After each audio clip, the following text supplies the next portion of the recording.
Good day, ladies and gents, wherever you may be around the world, and welcome to Splendid Isolation number 243. We'll get started in a minute, but to give people time to join the stream and what have you, as always, I'm going to start us off with a splendid tune.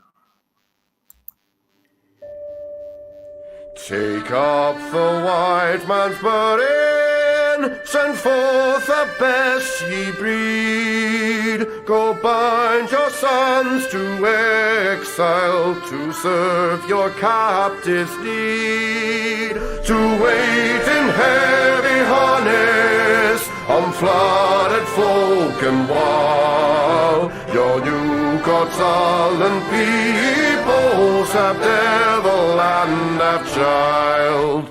Take up the white man's burden, in patience to abide, to veil the threat of terror and check the show of pride. By open speech and simple, 100 times made plain, to seek another's profit and work another's gain.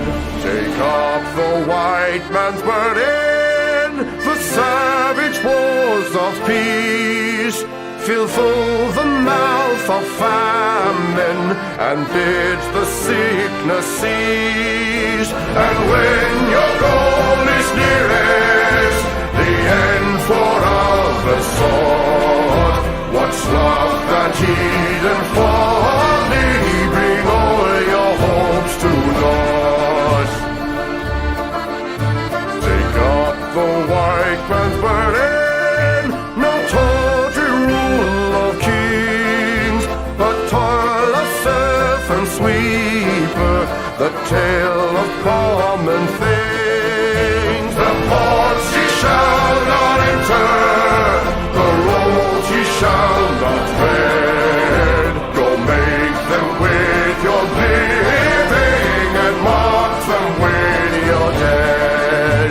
Take up the white man's burden and reap his old reward. The blame of those ye better, the hate of those ye guard. The cry of those ye humor are slowly towards the light.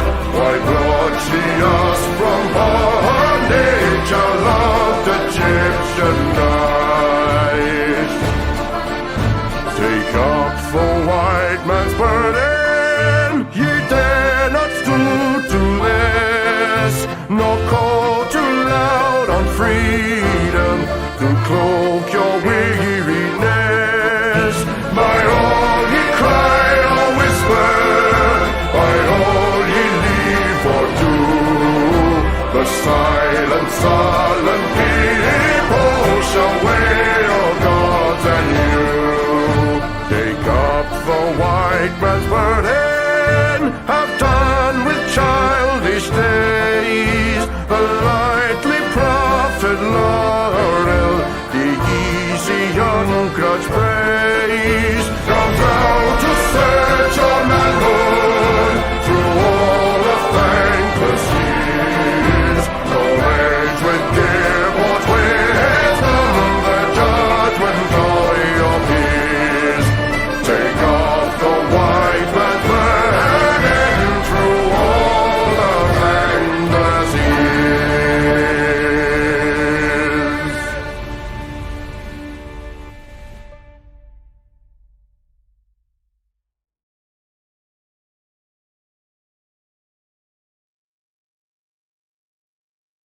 And that was, of course, the excellent Chris Gard. If you like good music from someone of our way of thinking, then please do go and check out Chris Gard's excellent channel on YouTube. He's got some really good music there, contemporary as well as traditional. Good evening to my guests so far this evening. I hope that Mitch will be joining us in due course, and perhaps AI. They've certainly been invited. We were talking before we started on the stream. Oh, I should just say, guys, in case anyone got confused by the time we were starting, basically what I try and do is in winter, down under, we start a little bit later, just because it means I don't have to get up at 4:30 in the morning. But in the summer, I put it back to 9 p.m. on Saturday British time, because that's fairer for the people in Britain, which is most of the people on this stream, not all of, but most. So I make it I start a little bit earlier, just so that people in Britain don't have to stay up until midnight sometimes if our stream goes long. So this is going to be our normal time now for basically the next 6 months. I try not to change it around too much. We were talking a little bit before we started about stream subject suggestions, and obviously one of the things we may talk about is the graffiti in Canterbury Cathedral, which I dare say Asimov might have something to say about, because he doesn't live too far from there. But we've also got a couple of other suggestions. So would you like to take it away, Bede of Britannia? Hello. This evening, if you're around. Go for it, mate. Hello. Yeah, so as this is probably going to be a largely British news-dominated stream, I'm going to bring up a topic which will be the only probably American aspect of tonight, which is I want to talk about the upcoming elections in the state of Virginia, because there are some troubling developments. So for those who don't know, Virginia has its state governor election every 4 years. It's always the year after a presidential election. So in 2021, there was a surprise win for the Republican candidate, Glenn Youngkin, who defeated the former governor, Terry McAuliffe. And he largely was able to do that because he was able to retain like 90% of the Republican vote from the previous year's presidential election, whereas the Democrats had a big drop. They only retained like 66% of their normal vote. So that's the reason Youngkin came in. Now, the reason this is significant is Virginia has this weird rule where state governors are allowed to serve 2 terms, but they have to be non-consecutive terms. So, for example, McAuliffe, who was defeated by Youngkin, he previously was the governor of Virginia from 2013 to 2017, when he had to step aside for his then Lieutenant Governor Ralph Northam to then run and then govern the state for 4 years. So Youngkin sadly can't run again, because what I've heard from he was actually quite a good governor. And unfortunately, the Republican candidate is his current Lieutenant Governor, which is a woman called Winsome Earl Sears. And now, obviously, there's problematic enough for one reason, but is even more problematic because she's also of a certain ethnic background as well. So I was thinking that's not a very Anglo-Saxon sounding name right there.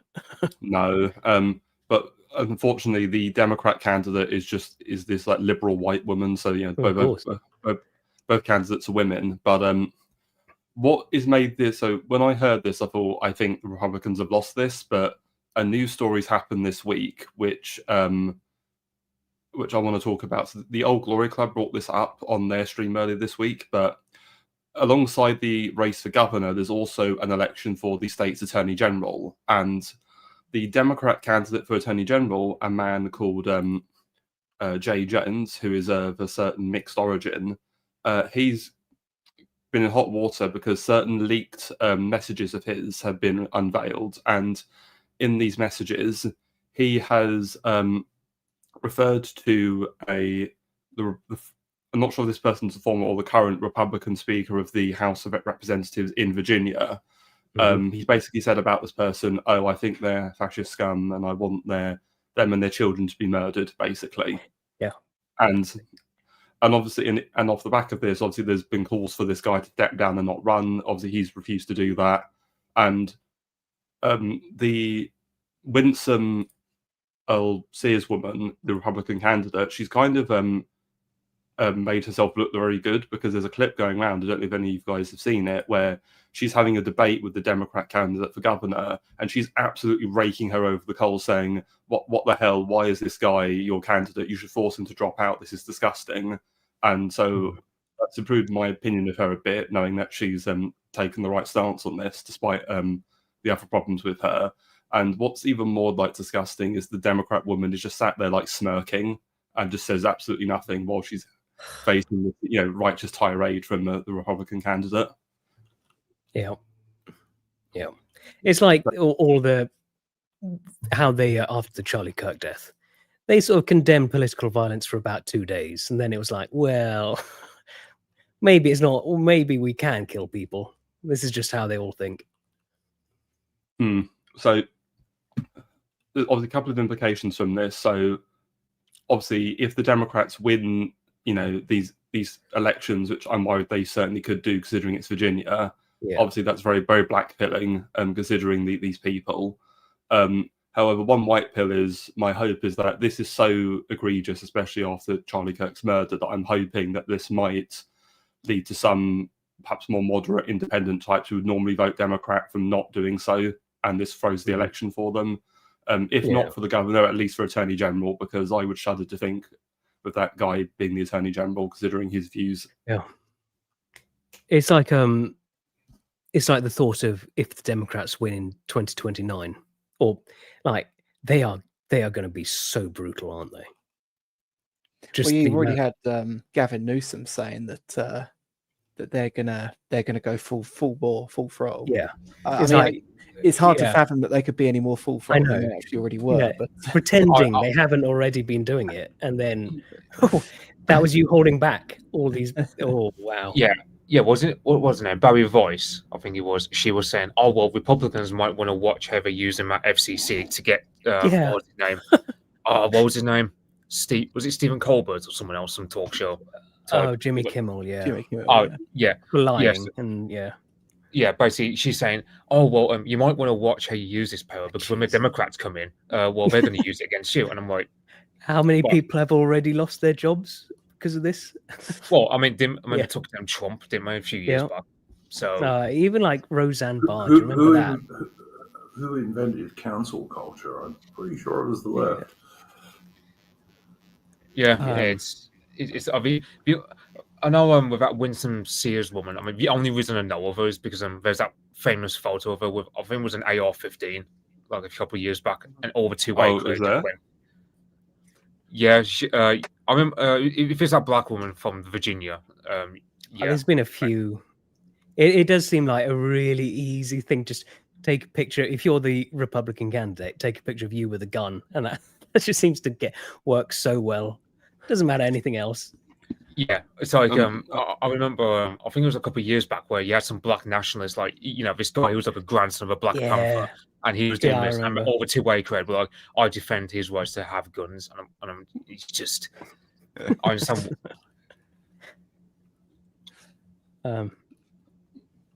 So I'll carry on. I was going to say the Virginia guy though, who was saying how he wanted them to die. He was sending it to like a Republican, wasn't he? I think. Oh no, I think it was just a friend of his, and the other guy's like trying to give him out, saying, "Hey, I think we should calm this conversation down a bit." And the other guys are going, "No, I want them fucking dead, those damn fascists." Maybe, but yeah, he's just his friend was going, "I think you might want to chill out, dude." Nope. Yeah, good optics. I'm going in. It's like the other funny one was what's his name, Jacob Frey, I think it was, over Minnesota. He was like filmed speaking Somali in an election video for the Democrat Party there. I mean, you got the police department. I think it's Fort Dearborn of Illinois, where he's like saying "Assalamu alaikum" because Arabic is pretty much a main language. Dearborn. Yeah. It's just. Somebody in the chat is asking what this stream is about. Well, the short answer to that is it is current events, politics, and news with a British and Old Commonwealth slant. That's probably the easiest way I would describe it. Whatever we want it to be about. And from a right of centre point of view, there's no lefty bullshit on this channel. Yeah, we're racist, by the way. Just for anyone out there that hasn't realised. Some people would call us racist. This is true, and I would laugh at them if they did that. Anything else to say about this Virginia stuff from anybody? There was, I did see similar thing, was the California governor, the woman who's running for that. She has just imploded recently because she tried to do this interview, and she's just the ultimate Karen in it. And people have been digging up other videos of her, just this awful woman. She was in the lead, and her support has just plummeted. But it is California, so she's probably going to win anyway. And this woman looks so bad, and it's like all anti-Trump, and yeah, we're going to use the full force of the law to go against them and stuff. One other thing about the Virginia race I've just thought about, obviously with all of the deportations ICE have been doing, I don't know about you guys, but I remember watching the election night almost a year ago, and Trump was ahead in Virginia by a fair amount, and then suddenly the Democrats bloody took over, and it's because all those damn counties in the north who border Washington started coming in, and apparently there's a lot of diversity there, and so I have to wonder with these deportations whether that might have fix the demographics in the state a bit, so now it's less likely the Democrats will win, but we'll see. That was true all over America during that election. Yeah. I mean, I was sitting watching that election, and I went to bed thinking to myself, "Oh yeah, it looks like Trump's won." Same, of course, amazingly, it turned around in about 3 or 4 hours when there was a lot of shenanigans going on, which would get you, if you mentioned them, would get you banned from YouTube 2 years ago. Yeah, I was watching it that night with someone, and I was watching until the was it Michigan? What was the first state to sort of say they were going to put a hold on counting votes? One of those states, I think, and they and I jokingly said to my friend, because Trump was way ahead, and I said to my friend, "Oh, this is funny. Definitely won't be any vote rigging going on."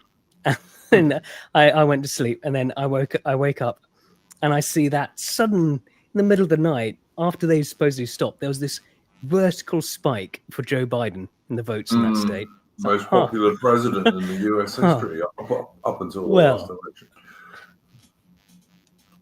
It's so popular that a year after your election, your designated candidate for governor of Virginia loses to the Republicans in a shocker victory. So, yeah, there was a lot of shenanigans. Let's put it that way. Yeah, I think what's his name, Zoran Mamdani, or however you pronounce his name, over in New York. Like, he's pretty much won, and he's saying that he's gonna. I think there's that video going around of him literally screaming about Tom Holman, and you know, it looks, and he's saying like something along the lines of he's going to block ICE doing anything in New York. Yeah. Which I'm sort of thinking, right? You fact that America went into a civil war because the South seceded. Well, you got a literal foreigner, a guy who wasn't even American until like 5 minutes ago. So how does that not just necessitate some sort of federal? At very least, like federalism and National Guard in New York State, and just sending it to get rid of him, or something. Because sure, that counts as going against the spirit of the Constitution. Yeah, I mean, he wasn't even born in the country, wasn't he? I think he was born somewhere else, wasn't he? Born in Africa. Yeah. Is he Ugandan Asian? I think. I think he's Indian ancestry. Yeah. Yeah. Oh, so a bit like Priti Patel. She's a Ugandan Asian. Yeah. I did a little post on X on Twitter earlier in the week, and I said I really hope that Kemi becomes the Prime Minister of Nigeria, and that Shabin Mahmood, or whatever her name is, the Home Secretary, becomes the Home Secretary of Pakistan. And I ended with, I really hope that Zia Yusuf becomes the chairman of Reform in Sri Lanka. But, you know. Well, speaking of former prime ministers, did we not see the news that former Prime Minister Rishi Sunak became a advisor at Microsoft? And AM had an excellent post. He says, it's interesting how the most successful political party in history destroyed its reputation just so its Indian leader could get a better CV for a US tech job. Yeah. Yeah, pretty much. We may or may not come on to the recent so-called Conservative Party conference. Did you have one more? Oh, sorry, you carry on, Sorry. Pete. I thought you'd finished. I'm sorry. Oh, well, one last thing on America. Also, at the same time as Virginia, you've also got the New Jersey governor election, and unfortunately, that they always go blue. Looking at the candidates, the Republican is like a guy called Jack Ciattarelli, so he's obviously Italian ancestry, and the Democrat's just like a white woman. So, I don't think the Republicans will win that, but if they did, it'd be nice. But we'll see. Yeah, I think. Did you? Oh, sorry. I keep thinking you guys are finished and you've got more to say on this.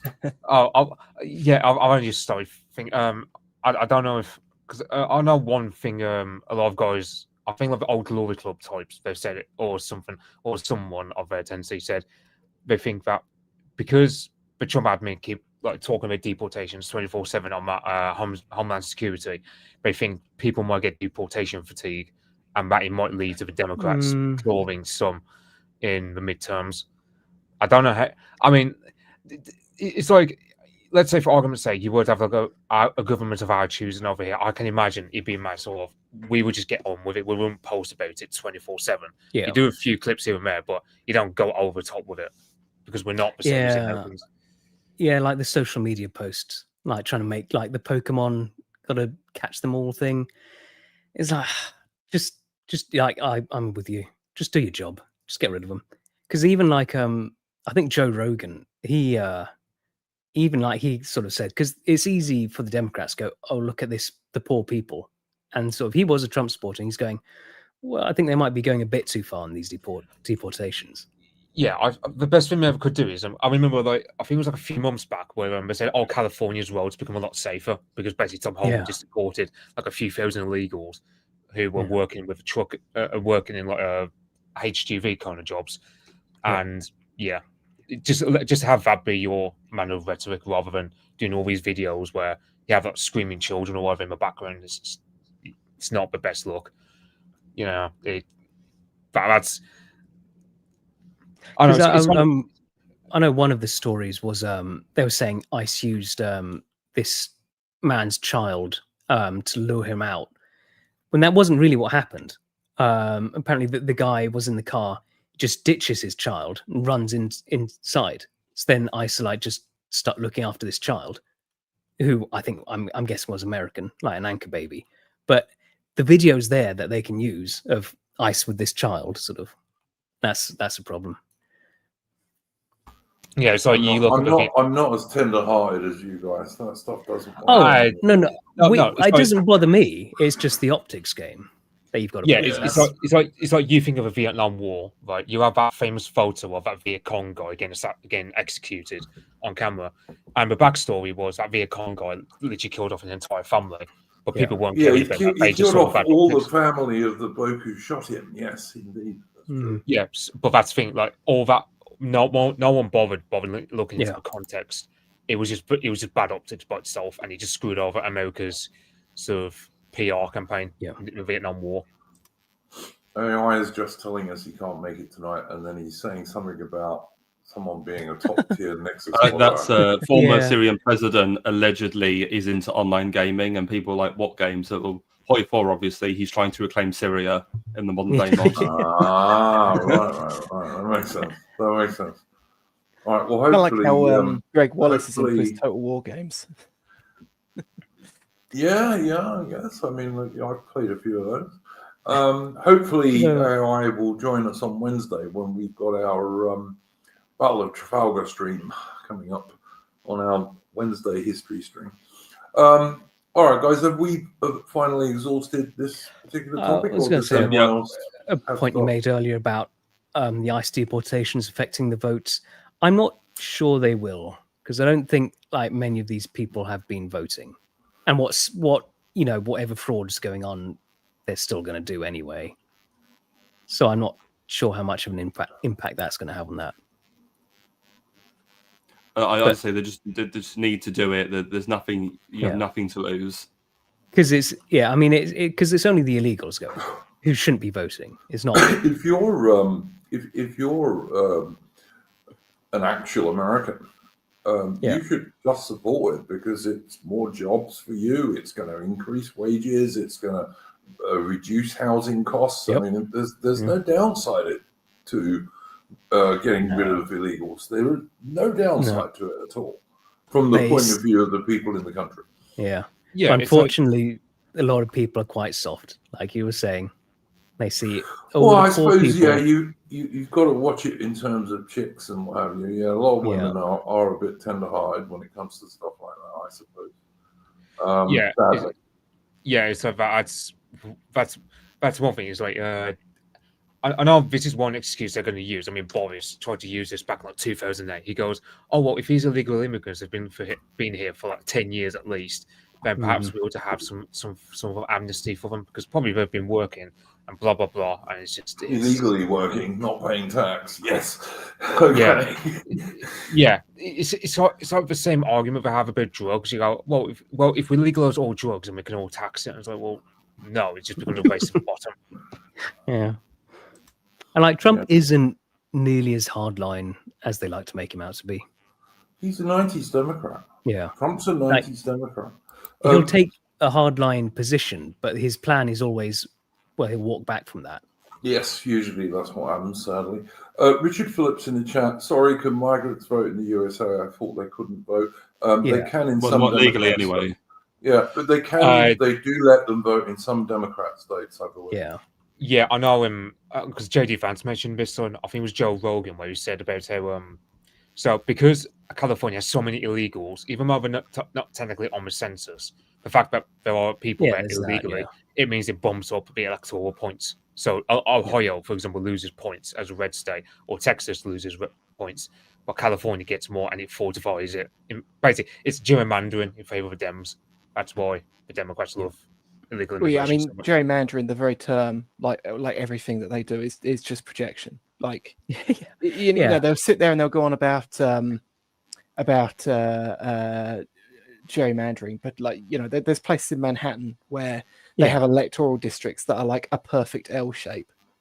I had this around very specific voting blocks. I had this talk the other day because someone's complaining, oh, Trump's trying to cheat with like Texas doing some gerrymandering. I'm going, you mean that thing that both parties have been doing for centuries now? that thing, but they act like, oh, it's new. Yeah.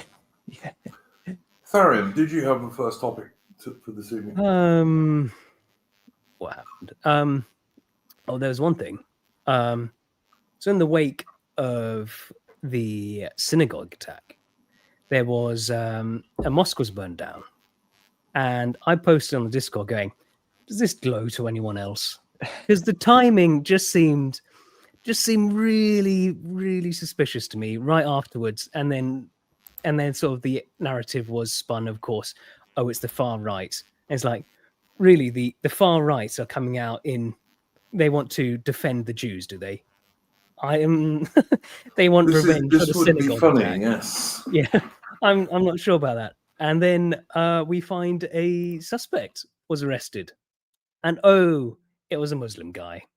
Well, what a surprise that was. It's like David Lammy posting fake notes to himself, isn't it? Yeah. Yeah, is that... I think that, I mean, I don't know what you think, Tharian, but that glowed a little bit to me. Yeah, exactly. You know, it's like the Muslim guy was burning down the mosque. I don't think that's the only one as well, because they claim that there was a couple of instances of this. Yeah, there was another one. One of the other ones also turned out to be a guy named like Farik something or other.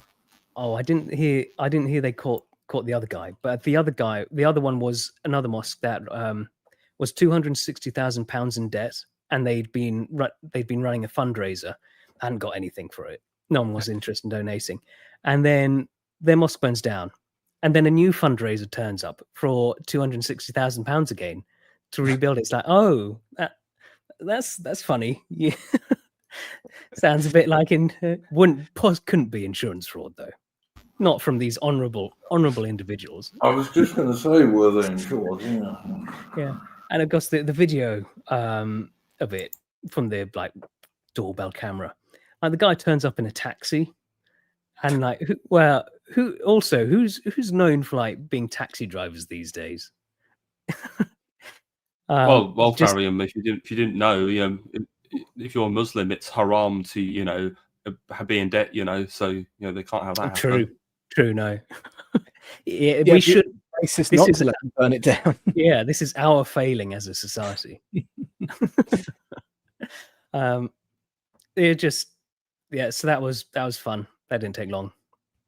And then, sort of on a similar note, we had did you see Hamza Yusuf launching the, was it Muslim Initiative something? And it's just a bold-faced, right out in the open. Yeah, we're going to have Muslims in every level of government and controlling it. This is their new pressure group. Hasn't there's one of the chaps on the lower seers I know has been talking for a while now. That there's the Home Office. There's a group within the Home Office of so-called, in air quotes, British Muslims who are trying to take the place over, basically, and doing quite well from their point of view. Yeah, and they just, but it's not enough, is it? It's not total, so we need such more. A disgusting pig, that guy, or maybe I should say rat. But yeah, I noticed that that organization Tell Mama that was actually defunded under the Tories. One of the few good things they did for just making up horse shit about so-called Islamophobia. They've been like trying to really pivot strongly back into the mainstream again. And they've actually done it by taking sort of like a bilateral approach where they're pretending to be on the side of in the aftermath of the synagogue attack, they pretended to be on the side of Jews and Muslims standing together against the so-called far right. Yeah, there was. You did see like Shabama Mahmood and stuff, like begging, like, "Please, guys, you're supposed to be together fighting the white man. Do you know who your real enemy is?" Yeah. Oh, it's disgusting. Yeah, it is kind of beyond words, to be honest. This sort of it's the same as, I mean, we had this incident a little while ago where I forget what that was in the aftermath of, but they were making out that this imam who spoke up in public was like, I think it was in Leicester when they had the riots between the Pakistanis and the Indians. Yeah, and they were like, "Oh, he's united these two communities together." And then when you look into it, it's like his call for unity was that they should be ganging up against the white man rather than against each other. Yeah. It always is. That was Horse Hills, I think. I think that's the Horse Hills riots. Yeah. Right. Yeah. Even the term Islamophobia was made up by an Islamist. It's not a word. There's no such thing as Islamophobia. Yeah, I mean, well, this is the thing as well. The fact that they run around and they claim that like they're the recipients of like outright hatred implies that there isn't much fear there.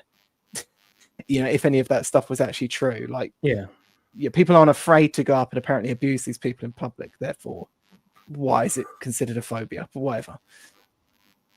I mean, you see like big demonstrations of people who presumably are Muslim walking through ghetto areas of Britain, and Britain sadly has many such ghetto areas these days, openly armed, and the police do nothing about it at all. Absolutely nothing. If they were white guys, of course, they'd all be arrested and given prison for the next 3 years within minutes. Yeah, it was in Stoke, during a Southport situation where you had these Muslims being told by the cops, "Oh, please put all your weapons in the mosque." Yeah. Meanwhile, if you're a white Englishman from, let's say, somewhere like Southport, and let's say you got a brick, the police will get the dogs, the cavalry, everything out for you. I saw. The thing is, you were talking about the mosque things, but there was that guy. I mean, I was reminded of that case maybe a week ago or so. That guy who stuck bacon on the steps outside a mosque. Yeah, I think he stuck some on the door handle as well, and he went to prison, and he died in prison as well. It's just absolutely obscene. There's the one guy he got arrested for saying, "We love bacon." Yeah. Wow. Yeah. Right. Yeah, there was a guy at the That's South a Point hate protests a year comment. ago, and he Hate what comment. was he? He was taking part in a chant that was like, "Who the F is Allah?" Yeah. Yeah. Prison. Make a tweet the British government doesn't like. You'll go to prison, and you can go to prison for years for a tweet. Yeah. Free speech in Britain, It- though, according to two-tier care. It's a funny position as well because like people have often criticized our inability to defend ourselves. The funny thing is that if you know the self-defense laws, although they are a bit shit, they do lay out sort of you can glean Mhm. from them some guidelines that you can stay on the right side of and actually exert force in the means of defending yourself. And the funny thing is we're now in this position where like our self-defense laws that we've criticized for a long time are now significantly clearer and more transparent than our speech laws. Because the problem is that we've gotten to this point now where they just so onerously reinterpret legislation so that they can throw the book at someone in an individual case that no one knows really what the law actually says when it comes to how it's going to be interpreted in a court of law. So it's and then that seems to be something that's uniquely a problem with speech laws currently, and it's a real issue. Yeah, I would say that there are a couple of lawyers and barristers and what have you on YouTube, including Black Belt Barrister, for example, which is a pretty good channel. And if you watch some of his videos, his advice is that if you get a knock on the door from PC Plod about a tweet of some description or some social media post, first of all, don't say anything. Film them if you can, but don't say anything. And basically speak to a lawyer.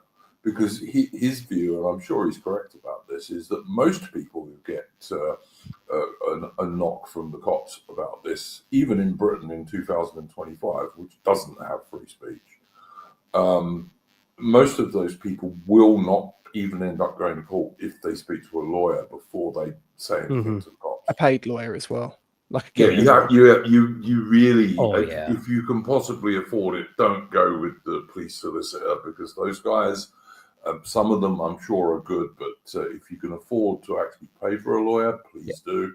I mean, I'd remortgage my house or get out a loan if it meant I could get a proper paid lawyer if I wasn't financially able to otherwise. Yeah, the thing is, do not open your gob to the police. Do not invite them into your house if they don't have a warrant. By all means, film them if you can, but keep your mouth shut until you've spoken and got real legal advice.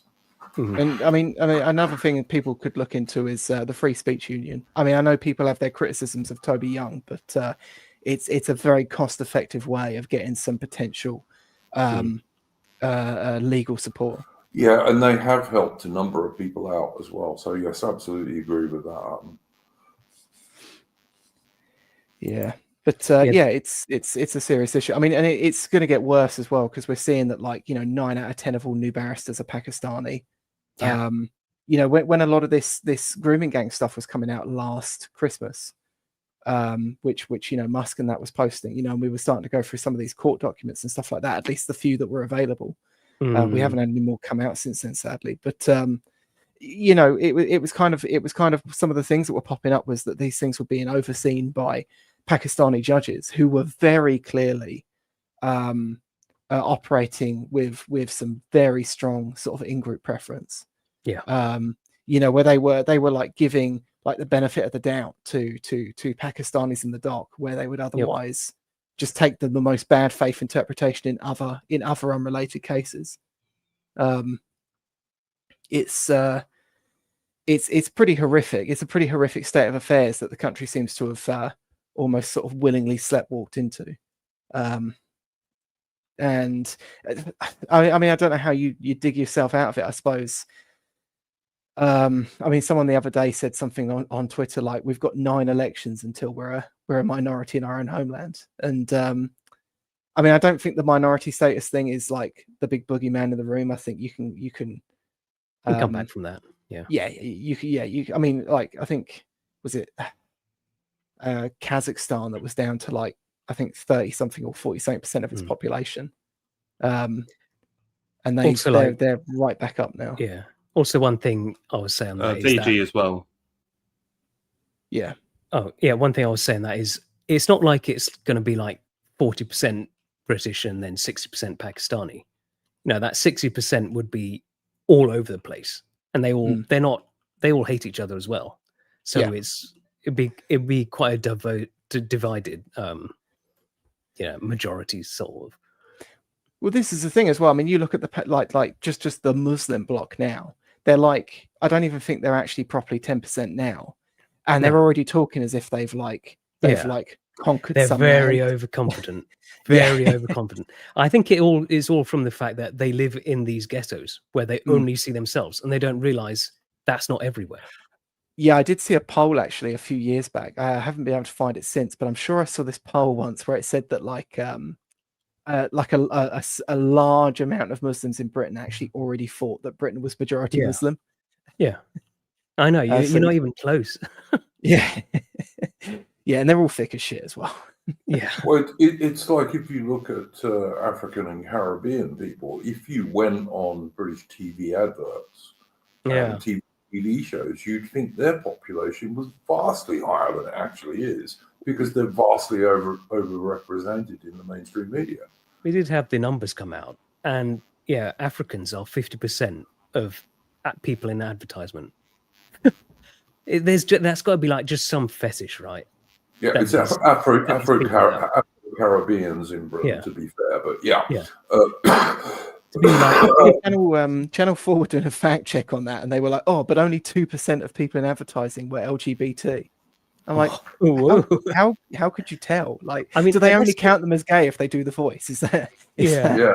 They got they're actually carrying a rainbow flag. Yeah. I mean, yeah. Unless you're selling like sex toys, I don't see why that would be a thing. You just got some guy. How do you know?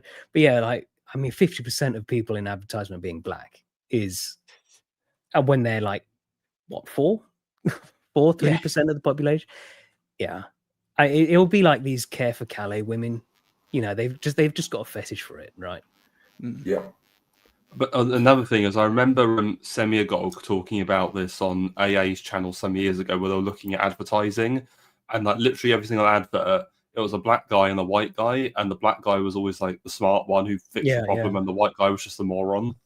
Yeah, that's all we get. We are the stupid person in the adverts. Well, this will be too old for you guys, probably, because you're all young fellas. But even in Britain, I'm trying to remember now, probably the 1980s, there was a TV series called Love Thy Neighbor, and the white guy was a horrible, fat, racist, nasty bugger, and the black couple and his wife, of course, was a good lady. And the black couple next door, they were young and middle class and successful and highly educated, and it was just bullshit then, and it's still bullshit today. But I mean, I've never seen it. Yeah, you haven't missed anything, let me tell you. I used to hate it. I really used to hate it, because even to me as a teenager, it was obvious what they were trying to do. Yeah, it's like I think it's combination shit. They're trying to do the whole, men in pubs shouldn't do banter and all this. And you just have thinking, like, there's nothing natural about it. And it's up to saying with when we're trying to do these polls, going, "Oh well, people don't think points are tax enough." You go, "Well, come on." I mean, where did they ask that, Bradford? And I'm talking about Bradford today, which of course is a Muslim ghetto, basically. But yeah, it's just it's insane. And the good thing is, I think it's working less and less, even on normies. People are waking up to this stuff these days. Yeah, like the response to Gary Neville, his little thing blaming white men, that didn't go down well. the thing that gets me about that is, so one thing for any regime is you have to have some form of luxury you can sell to the people, where they can just escape from how bad things are. Like, for example, if you look up East Germany, people started kicking off in the late 70s because coffee started becoming a lot more scarce, for example. Or you look up, let's say the Soviet Union, where you have certain luxuries. In this country, you think, okay, stuff like football would be people's escapism. And they can't even achieve that because guys like Lineker and Neville just have to stick their beacon and just chastise people all the damn time. And also, you got those black female commentators in football, and he's like, they're thick as pig shit. Yeah. And he's just there's no escape of it. So it's kind of one of the things where so when Morgoth says about multiculturalism consuming everything, well, that's the main problem. Like, you can't go 5 minutes away from it. Like my town, for example, in the West Midlands, it was like 95+% white before COVID lockdown, before the Boris wave, and now it's just seeping full of foreigners. Like, for example, I walk past my local park, and I find there's what looks like an Indian or Pajit trying to video up the park, which is full of children, and it's just like it's you can't escape from it. And you said, I think, even as a normie, your back's to the wall. You got no choice other than to basically be racist. Yeah. I mean, I saw there was the question time. I saw a clip from the BBC question time about the Robert Jenrick comment about Birmingham not seeing any white faces, and I think it was in Shropshire, I think, and somewhere was Shrewsbury, that was it, and it was all white, and they're sort of just they get the shit libs in, go, oh well, he wouldn't see any black faces around here. I guess would he have a problem with that? And it's like no recognizing. Well, maybe that's why you're a nice place and Birmingham's a shithole. No, or maybe English and British people tend to be white guys. Loan for Sheffield makes the point that the US or All in the Family was a US remake of Till Death Do Us Part, the Alf Garnett show. Again, same sort of thing. Ignorant, fat white guys, nasty.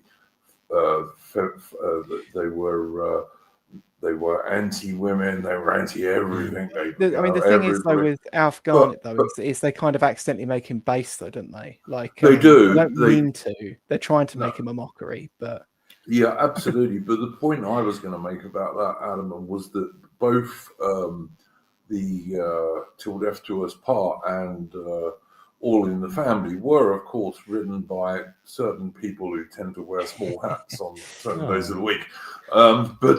Yeah, so just pointing there. I'm sure it was entirely random, but that was the fact.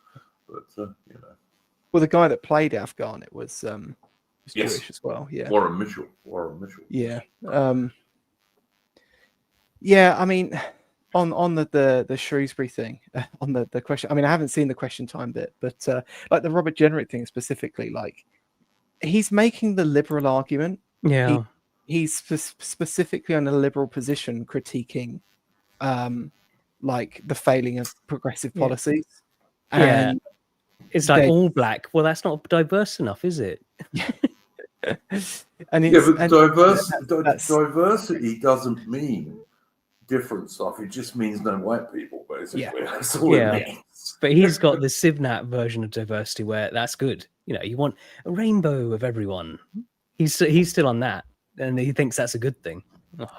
Yeah, and he's a guy who wants to be Stars of David at every immigration checkpoint, and it means a warding off is Islamist. It's basically it's crazy.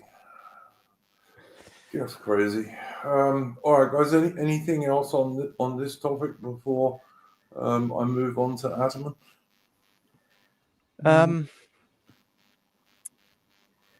I mean, there's quite a lot, I suppose, that could be said about it, but I don't know how much we want to just keep going over it. I mean, the thing that's really infuriating about it as well is they'll sit there and they'll say like, oh, oh, does he? I bet he doesn't have a problem with the lack of brown faces in his. Is it? a Hartford Yeah. club or Hartford Street club, and it's Yeah. like, okay, so is it a problem that there are no white faces in Birmingham, or are you saying it doesn't matter if there's an all white club in central London? Yeah. Like, Would which is it? they, Adam, would they care like that? There's no white faces in places in Sri Lanka or Africa. No, Would they care? because Well, this is that'd the be thing. genocide. Well, yeah, Any white people there is genocide. You can't have that. yeah. It's they're just they're such obvious hypocrites, and it's just anti-white propaganda. And as I say, the good thing is I think more and more people are seeing this now. Mhm. Like even normies who are going through life in an NPC mode are starting to see it now. Yeah.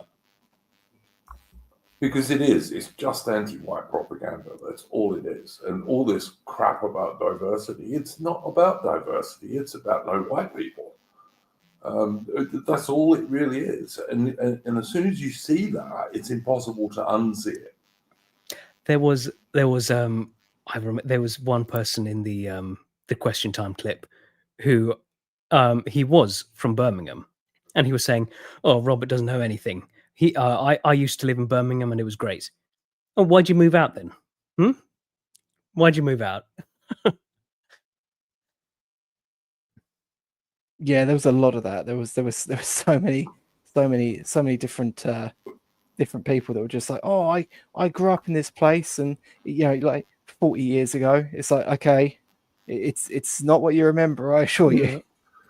And I can tell people that because I made the mistake of going back to where I was born in inner South London quite a few years ago now, actually, and the whole area had totally changed. There were places right on the River Thames, because I live, I don't know, 10 minutes walk from the River Thames, I suppose. And there were places right on the River Thames, which when I was there were either still working warehouses or were abandoned. And those have all been turned into very flash, very expensive flats with high security and cameras and all the rest of it. But the rest of the place, you basically don't see any white British people at all. It's just amazing. Count Duckegg, yeah, Rotherhithe, Bermondsey, exactly. That's exactly the area I'm talking about, mate. And Surrey Quays, Jeff Buckley, yeah, which is the flash name they gave to the bits of Surrey docks that they redeveloped. But yeah, it's just a completely different area, and I grew up around that area as a very small boy before I was even a teenager, and it was like I felt like I was in a foreign country. Mm-hmm. I just felt like I was in a foreign country because when I lived there, sure, Brixton was well known for being mostly West Indian, and bits of Peckham were becoming worse and worse. But now it's the whole of the London Borough of Southwark, for example. I'd be very surprised if there was not a overseas majority in the London Borough of Southwark these days. Yeah. And of course, most of the people have moved out. And the same thing happened in the East End of London. The East Enders all live in Essex these days because they were pushed out of the places they were born in. But of course, that's fine. That's diversity. Yeah, sure. I mean, this is the other thing as well. I mean, not to rant on something that has been covered to death elsewhere, but you look at this social housing sort of issue where they're just putting them all up in the council houses, all over like the most expensive real estate of all of central London. And when I was growing up, you'd get the like the argument for this, both from the capital C Conservatives and Labour, would be, you need to have subsidised housing there because those people are doing all the service jobs, all the things that keeps London going. And then you find out that like 70% of most of the social housing occupied by foreigners in those areas are unemployed. Yeah. And actually, there's a guy who I know who watches the stream actually, although I don't think he's watching it tonight. Who lives up in Essex, and he has a I believe a flat that he rents out, and there's a nurse in there from the Royal Marsden who lives all the way out in like Benfleet or somewhere and has to commute in. And there's people commuting in as far as like from Oxford and places like that into central London to do the jobs that are actually keeping London running. Yeah, I know. There's a guy I know who used to know a couple living in Wolverhampton, and he used to commute from Wolverhampton to get to London. Wow, insane. It's a bloody long Yeah, and commute. it's like, and you're commuting past like these little hive cities of like Bomalians and foreign millers. Yeah. Like just it's who we're all having to subsidize for our tax money. And and it's like, I remember thinking like a couple of weeks ago, I think someone costed up that like the direct cost of, I think it was the illegal migrants with the hotels and that was like 100 billion. Yeah. And I remember thinking like, I wonder if like the total cost, sort of direct and indirect is like a quarter of the total budget. Yeah. And then it turned out that it was the OBR that Farage was quoting, that yes, it is basically a quarter of the total budget. I know. And that's probably not even factoring in all the costs anyway. Yeah.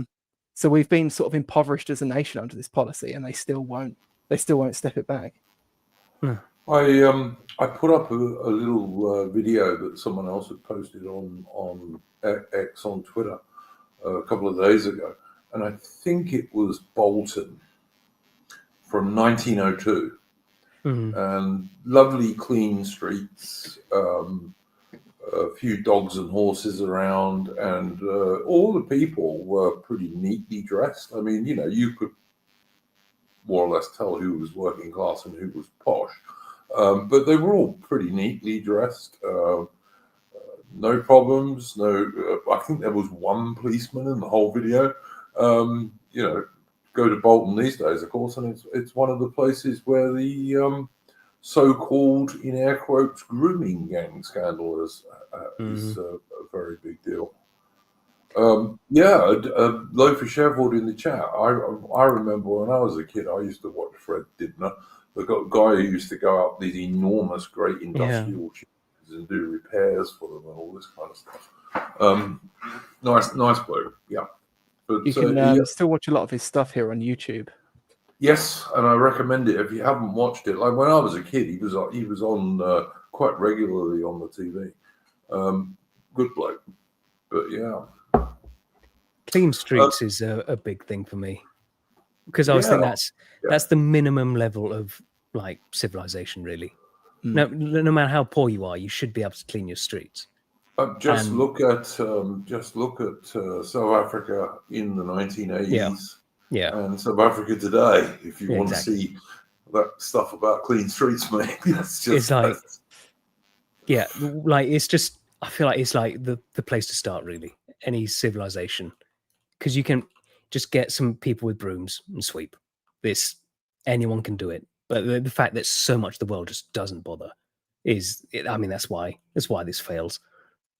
Well, it's a way to provide work for people as well, if you've got any interest in keeping things clean. But whatever. Guys, we're coming up to an hour, and I just want to do a little bit of channel admin. First thing, Wednesday this week will be our history stream, as always, of course, at the new time of 9 o'clock UK time. And we're going to be doing the Battle of Trafalgar this week, which is one we've done before, but I think it's one that, as a British person, you have to do on a regular basis. And of course, Trafalgar Day itself is coming up in a couple of weeks' time, less than that, actually. So there's that. And the other one I would like to bring people's attention to is I'm going to be on, I think it's on Endeavour's channel this time. But with Endeavour and Morgoth, and we're going to be reviewing the brilliant film Master and Commander from 2003. And I was very happy that Endeavour and Morgoth invited me to join that stream. And so I'm going to be doing that, and that's tomorrow, and it's going to start at 8 o'clock British time. So I would recommend that to people. even my brother liked that film, and he's not really into old war films.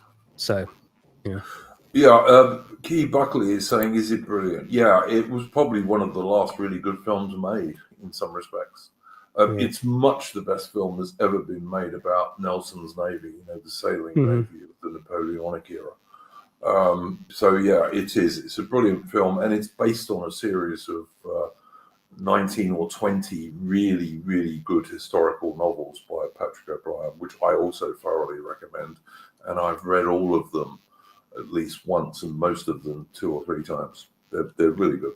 And it's just a brilliant film. The Australian director, Peter Weir, was really interested in the subject, and he went really out of his way to make it as realistic as he could.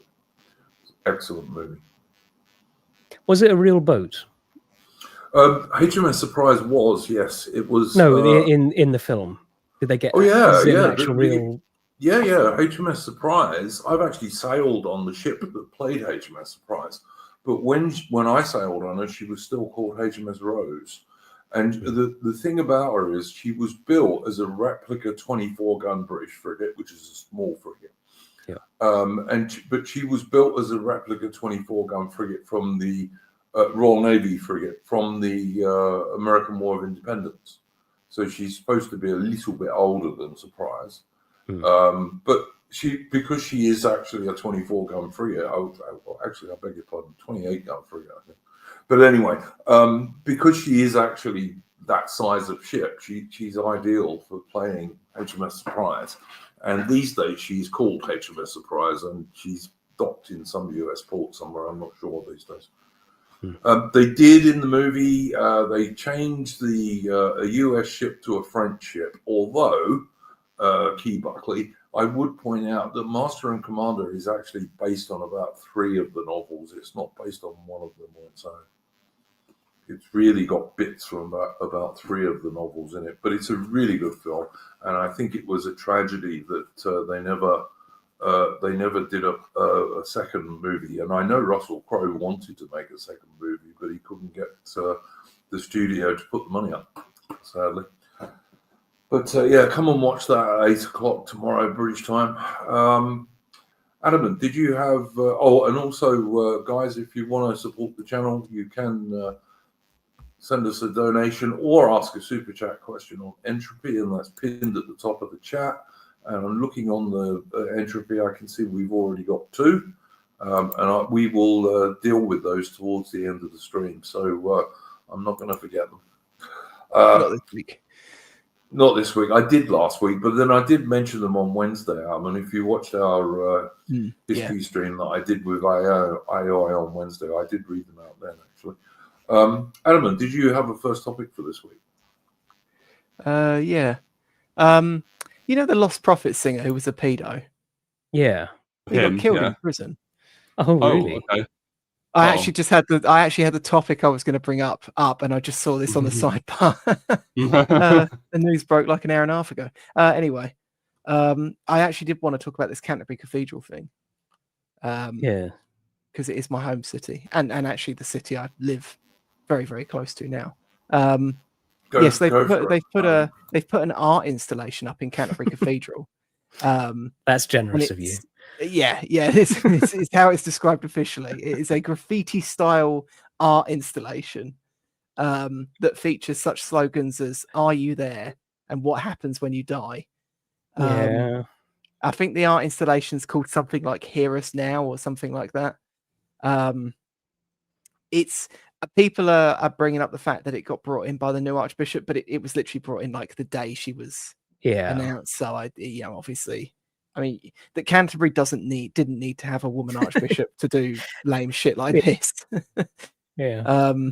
Just adds insult to injury, doesn't it? Yeah. Yeah. I mean, it's a Labour stronghold. It's shitlib central. I think in the 2019 election, I think it was the only place where Labour actually made a gain. In terms of vote share. Yeah, is it that Rosie Caulfield woman? Rosie Duffield. Yeah, the turf. Yeah. I was going to say no, because ever since Canterbury was first made as a constituency in the early 20th century, it always voted Conservative until 2017, and then it's just unfortunately gone left. So yeah, in quite a big way.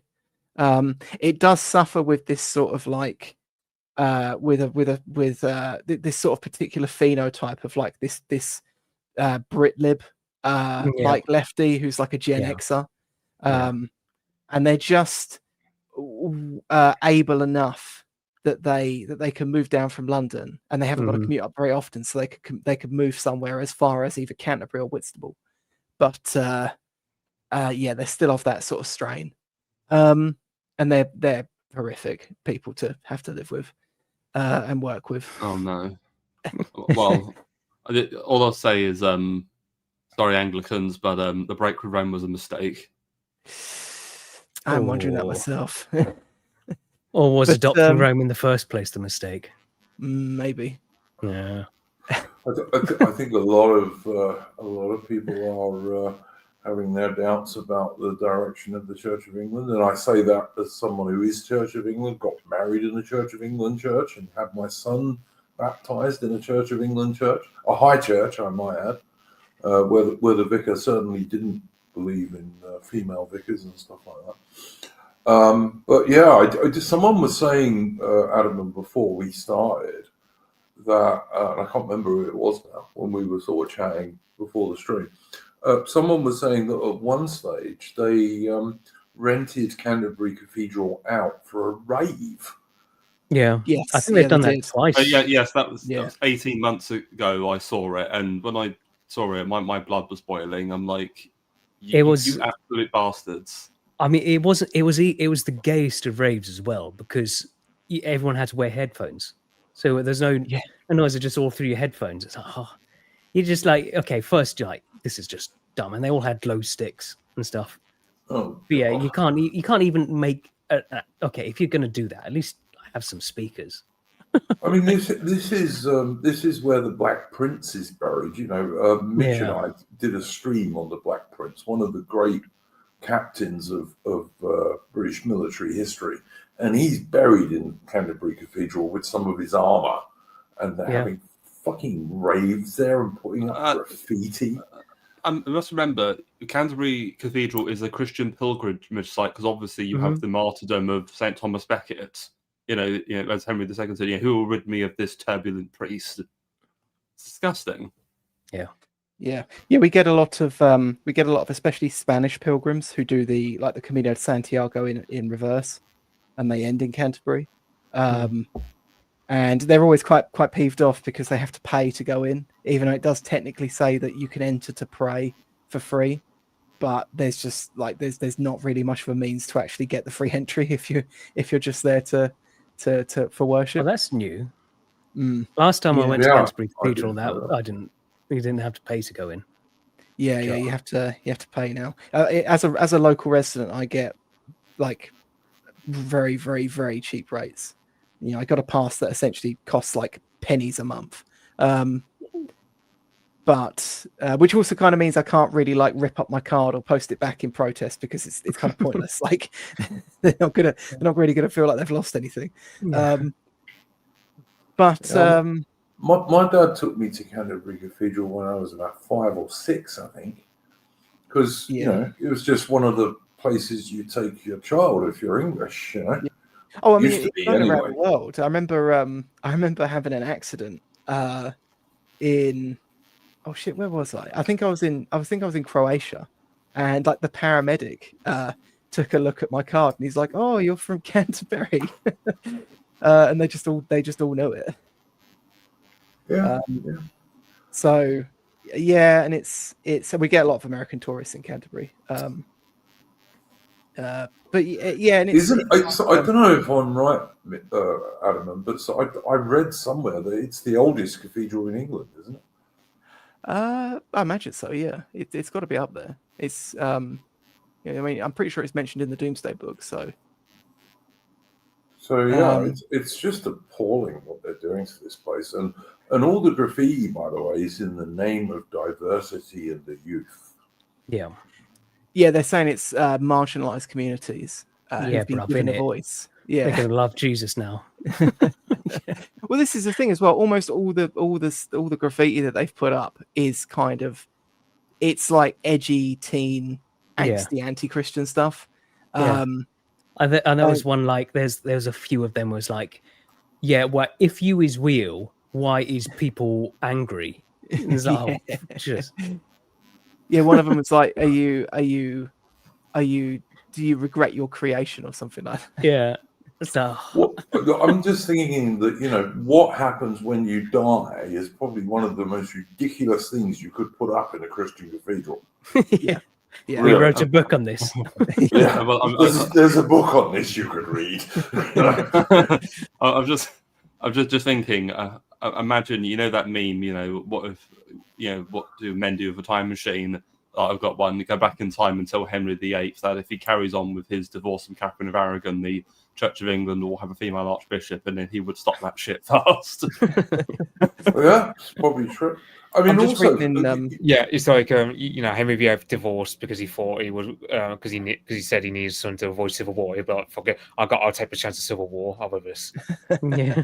I mean, you've also got to think that it took generations of stonemasons to build that place as this beautiful hymn to God, you know, and generations of people worked on building that place. Yeah, you got fact that he they're was just trashing it now. Yeah, he was under King Alfred of Kent. That was like 1400 years ago. That Canterbury became the main seat of Christendom. So that's 1400 years. I mean, it's older than Islam when you think about it. Yeah. Indeed, it is, and I actually covered that with AI on my channel. We looked at early British Christianity, and we covered Saint Augustine's mission to Ethelbert. Yeah, very very important milestone in English and Christian history. yeah. Because they've been the churches that have gone and rented out their spaces for Eid celebrations and stuff. Just how is that not heresy? Right. They did that in my my local church actually. As well, Yeah. my small local village church. I think they did it in a bunch from around here. But yeah, and it's I mean, one of our local parish priests was giving it all this about how identity was like, or having like a sense of like identity was like a silly, like made up modern concept. And then he literally has, like, because he's from Cornwall, he has the Cornish flag behind him. Yeah. One of those ones, right? Yeah. And but yeah, and it's like it's I mean, I was reading through some of the reactions by people in the various articles, and it's like one quote: "Why did they have to make it look like an underground car park in Peckham?" Yeah. And then it's got like, "Others though were quick to speak in admiration," added the spokesperson. So no one, Oh, right? Who? I like the person in the chat who said, have they added a pea smell to make it more realistic? But yeah, Key Buckley in the chat is saying it will be gone within a century. He's talking about Canterbury Cathedral. It won't, mate, because we're going to win. Yeah. You know, we are going to win. It's one thing that certainly I have seen over the last, particularly the last 3 or 4 years, is everything is going in our direction now. When I say our direction, I mean the native English and British people's direction. By far the biggest political issue in Britain these days is mass immigration and also remigration. And I am convinced we are going to win. So I think Canterbury Cathedral will probably be there for at least another millennium. But Yeah, anyway. I mean, the thing is, generally speaking, the longer something's been around for, the more likely it's going to continue to be around. You know, going into the future. Whereas things that are much more recent, like our more recent arrivals, are Millennium Dome, say. Yeah. I was also thinking about certain communities and peoples, but the Millennium Dome's a good example. Hopefully we'll get rid of that ugly eyesore. Yeah. I remember going around that when it was first put up and seeing all the exhibitions inside. Yeah. It is basically just a giant tent. It was only meant to be a temporary building to begin with. It does kind of look it when you get up close to it. How like the back to the cathedral stuff? How many actual ethnic diversity do you think was actually involved in any of that? I'm pretty sure it's none, right? It's all It's just gonna a be bunch of none. white shitlibs. Yeah. Yeah. I mean, the thing is, the cathedral actually has a lot of its workforce comes from like local apprenticeship schemes, which were all done under the guise of like helping working class people, and it has worked. I mean, there's a lot of like there's a street of council houses not far from me, and there's like 3 young guys in that street that now work as stonemasons I mean, permanently on the cathedral. So these are probably just things that have evolved from many centuries old sort of practices that the cathedral always had. yeah. But yeah, it's I mean, it's a lovely place. I mean, until they started doing the raves, it was usually, I mean, it would have the occasional cringe exhibit, but it was usually fairly untouched by this stuff. You know, we used to get to like laugh at like Norwich Cathedral for the helter skelter that they put in there and stuff like that. Yeah. Oh god. And yeah, now we're the laughing stock, which it's not quite so funny for me anymore. But Did anyone have anything else to say on this subject before I move on to Mitch? no, not from me. Anybody else? All right, Mitch, did you have a first topic for us this evening?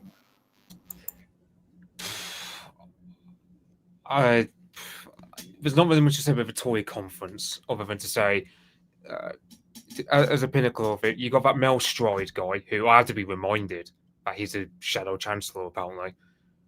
And it looks like the only people who bothered attending his speech at the Tory conference were paid journalists. Yeah. That It was so empty. Yeah. And dysgenic Tory boys. Yeah. Yeah. Did you see some of those the photographs of the young Tories? Tory boys? There's a definite lack of chin. Do you want to bring them up? I've got the thing here. Yeah, Yeah, put it up. Is Charles Amos one of them? Yes. Well, it's what happens when you're grown in the vat, right? You tend to look like that. It's funny how that guy is only I think he's only a year older than me, but he looks 3 times my age, which is funny. I don't know, but it's what happens when you support the Tories. Like, you know, God just sucks your lifeblood out of you. Yeah, it's what's his name? Seb Payne, I think his name is. He's only not 36, but if you were to look at him, he looks like 70. But like that's just what a lack of a Tory safety gets you these days. Like his hair's just gone all grey. He's bordering on white at this point, and he's only 36. Here we go. Oh yeah, this that is guy. The young Tories, bright future. Yeah, that guy on the left is Charles Amos, who a few months ago was defending the incest thing among the Muslims. He was saying, "Well, no, oh god."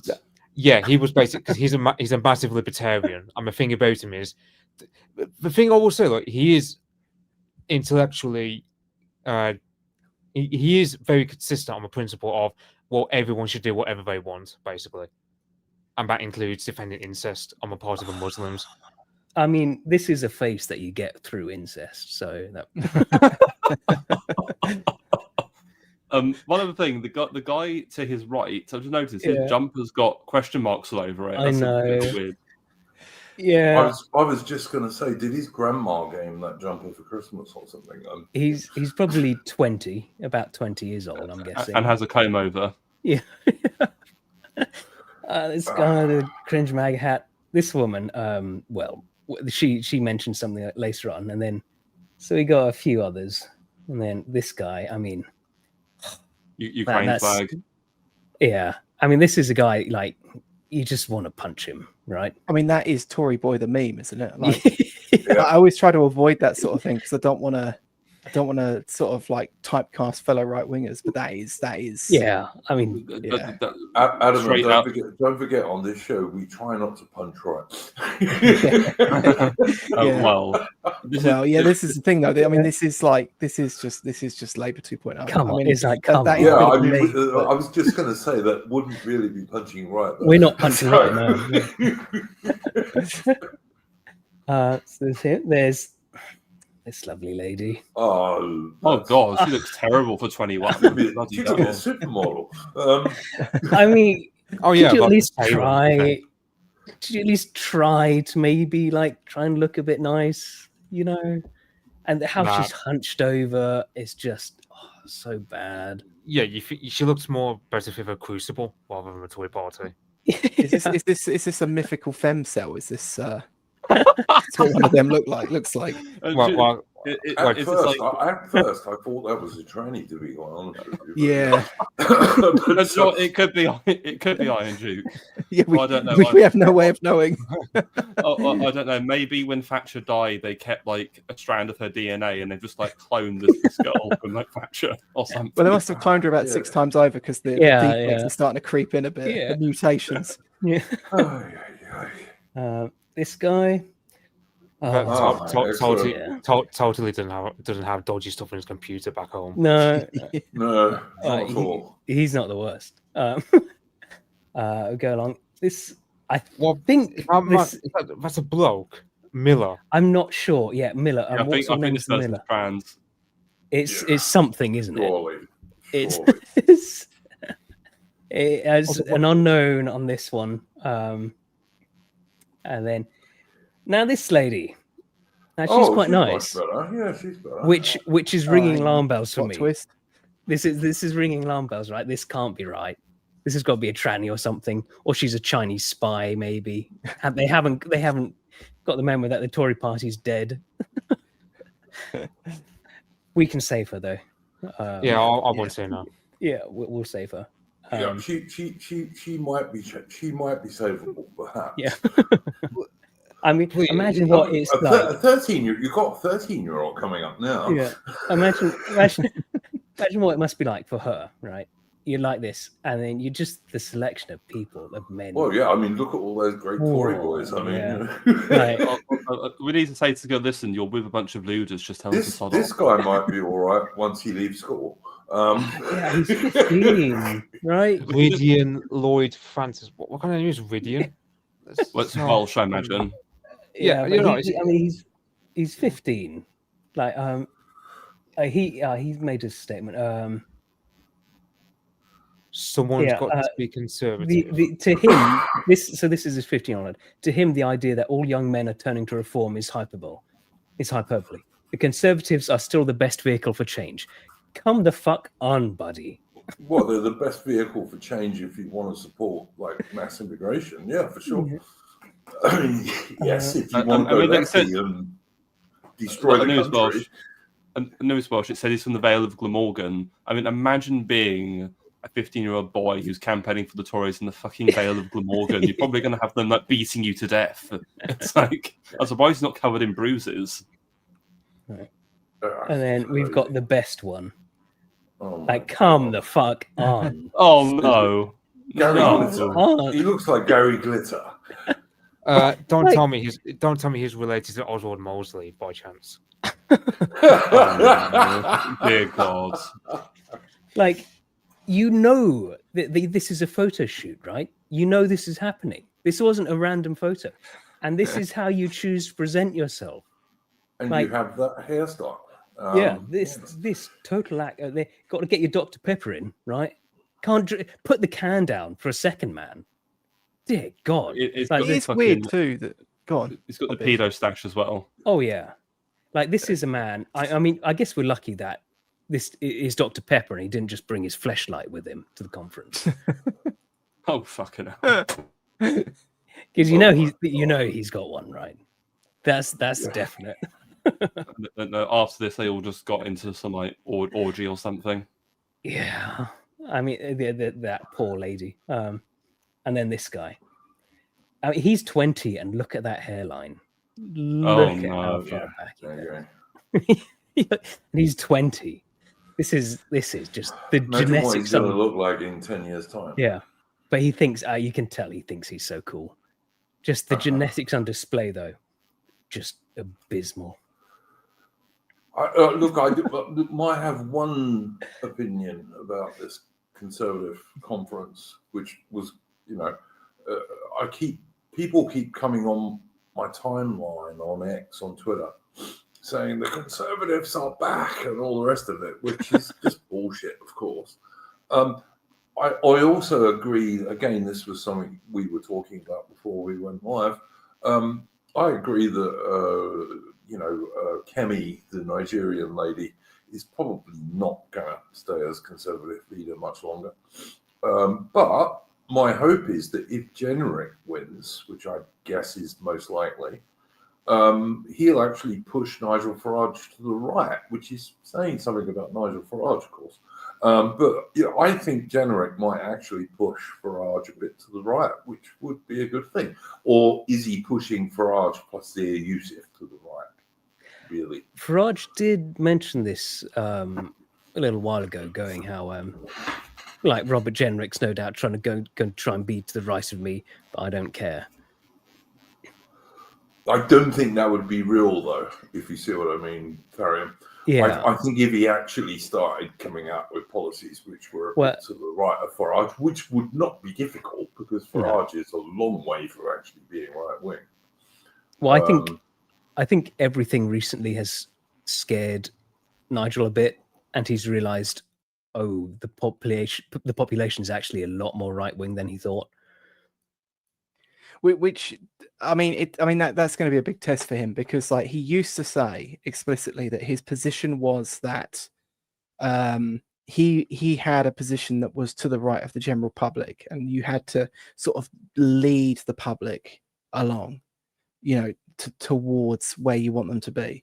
And then somewhere in the last couple of years, the sort of public started outrunning him, and he sort of lost his edge. So it'll be a big test on. I mean, I suppose once it's all over, we still won't know whether he's just lost his edge or if he was just, a bit of a charlatan or what. It's hard to say. But I mean, the thing is, like, looking at like the Mosley character earlier, like there's a criticism of reform which I also agree to, which is that they're quite low class, and they almost sort of embrace their low classness to quite a gross extent. And then you look at some of those people and some of those pictures, and you think, well, they're like, it seems like the up and coming Tories are epitomizing that same thing. And it's like, are they doing that because they're trying to ape reform, or are they doing that just because they've lost any sense of self? Like, I don't know, what is that?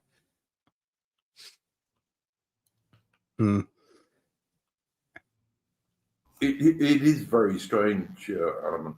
I mean, Loaf Sheffield in the chat is saying Genrick is outflanking Farage. Neither are completely trustworthy, in my opinion. Well, I mean, that goes without saying, Loaf Sheffield. I wouldn't trust Genrick as far as I could throw him, and I don't really trust Nigel Farage either, particularly while he's being ridden by Zia Youssef.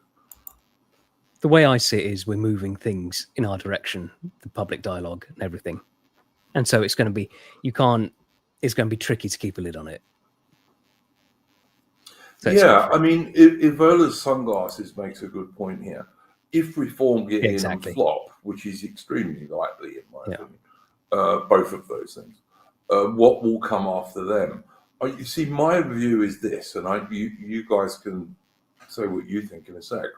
What I think is, I am quite happy to use reform to break Labour and the so-called Conservatives, because unless we can do that, nothing else can happen.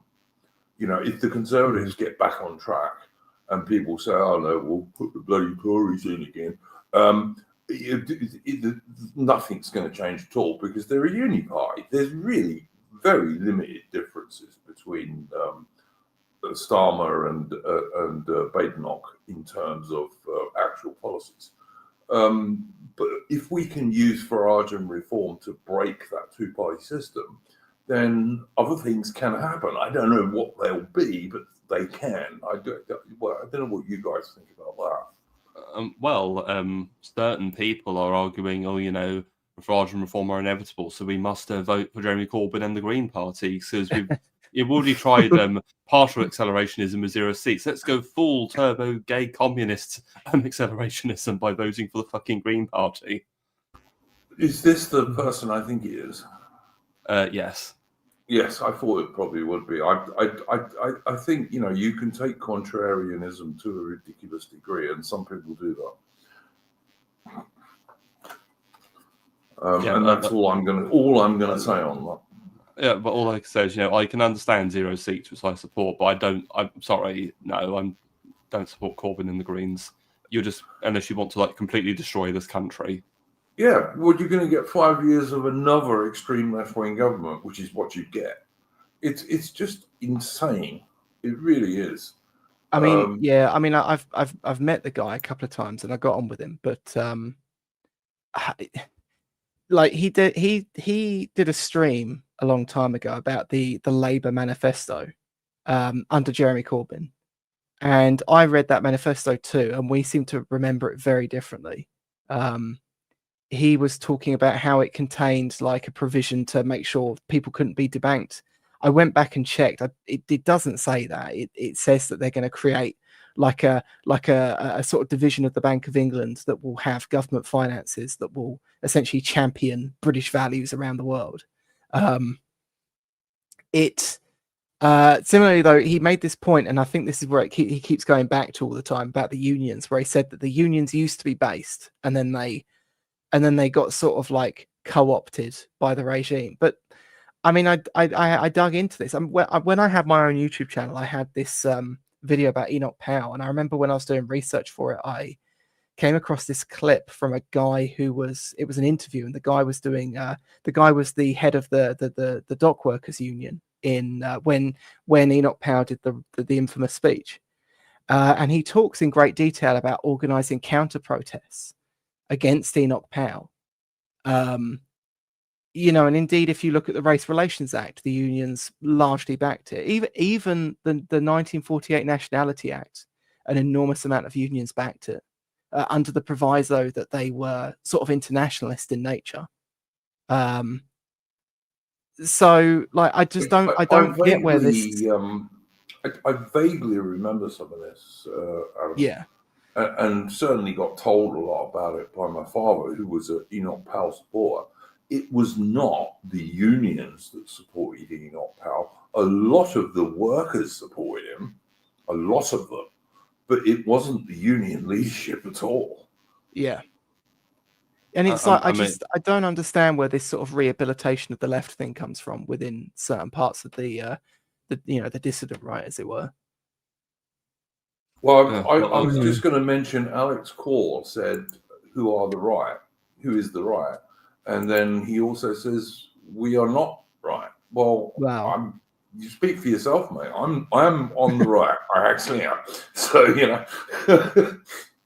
But you don't have to be, Alex. Remember, we are on YouTube and in Britain with what we can say. Remember that, right? Well, I think even in Britain and on YouTube, you're still allowed to say you're on the right. I know, but like if he's saying what we're saying, it isn't like. Oh, look, I'm not on the extreme right at all, but you know, that depends on what you call the extreme right. But I'm actually on the right, which is more than I can say for the so-called Conservative Party or Nigel Farage. Nigel Farage is not really on the right. Nigel Farage is a liberal. Well, if we're talking about unions, in my opinion, the consequence of unions was as a result of us, moving away from the medieval guild system, because the guild system effectively did a lot of what the unions do now, except they weren't subversive. So I'm fully for banning unions and bringing back guilds. Yeah, like I'm not a libertarian, so the idea of within the current economic system doing away with the unions does irk me. But yeah, they need some sort of replacement. But yeah, as you say, there was an alternative, that's something that existed prior to this and worked really well. I mean, one of the things, we were talking about Canterbury Cathedral like a while back, but if you talk to stonemasons on some of these big structures, you know, there's like the sort of phrase that midwits absolutely hate, where people say, oh, you know, we don't know how to build this, that, or the other anymore. Yeah. But there is actually some truth to that, because of course within the guild system they often had a lot of mechanisms for passing down within trades essentially experience and work concepts that weren't that weren't sort of recorded for any other means. So we did actually lose quite a bit of building knowledge when the guild system collapsed. Roman concrete is one that I'd love to know. We still don't really know how they did that, and that stuff just lasts forever. Yeah. I think we know some of the stuff about Roman concrete, but which requires a certain amount of rock that was originally lava, I believe. But anyway, I do agree that could we build something like Canterbury Cathedral today? Probably not, actually. Oh no, we could. It's just it'll be different sort of techniques and stuff. Yeah, I was going to say it wouldn't look the same. I think you could get it to look like that. I mean, it's just no one wants to, it'll cost more than just a brutalist brick, which is all people really care about. Or like the gay glass shit, like the spire. Oh, yeah. Yeah. I would Glass say and like, steel. you do have those guys on Minecraft who will just design stuff like Isle of Lord of the Rings or well-designed like classical libraries. So there is an appetite for that among a lot of young men. It's not like we have a lack of appetite for that kind of aesthetic. But yeah, just these artists need to get some serious billionaire backing. Yeah, they're stuck on Discord instead. I remember having a little foray into programming for a while, and you'd find these Discord servers full of like these guys that could like throw together entire apps or just do like projects on the side of like their job as a shelf stacker at a Walmart in like the Midwest America or somewhere. And then in their free time they were making like just these incredible applications or even full games, and they're just relegated to Discord servers essentially to rot away doing this as a hobby. It's obscene.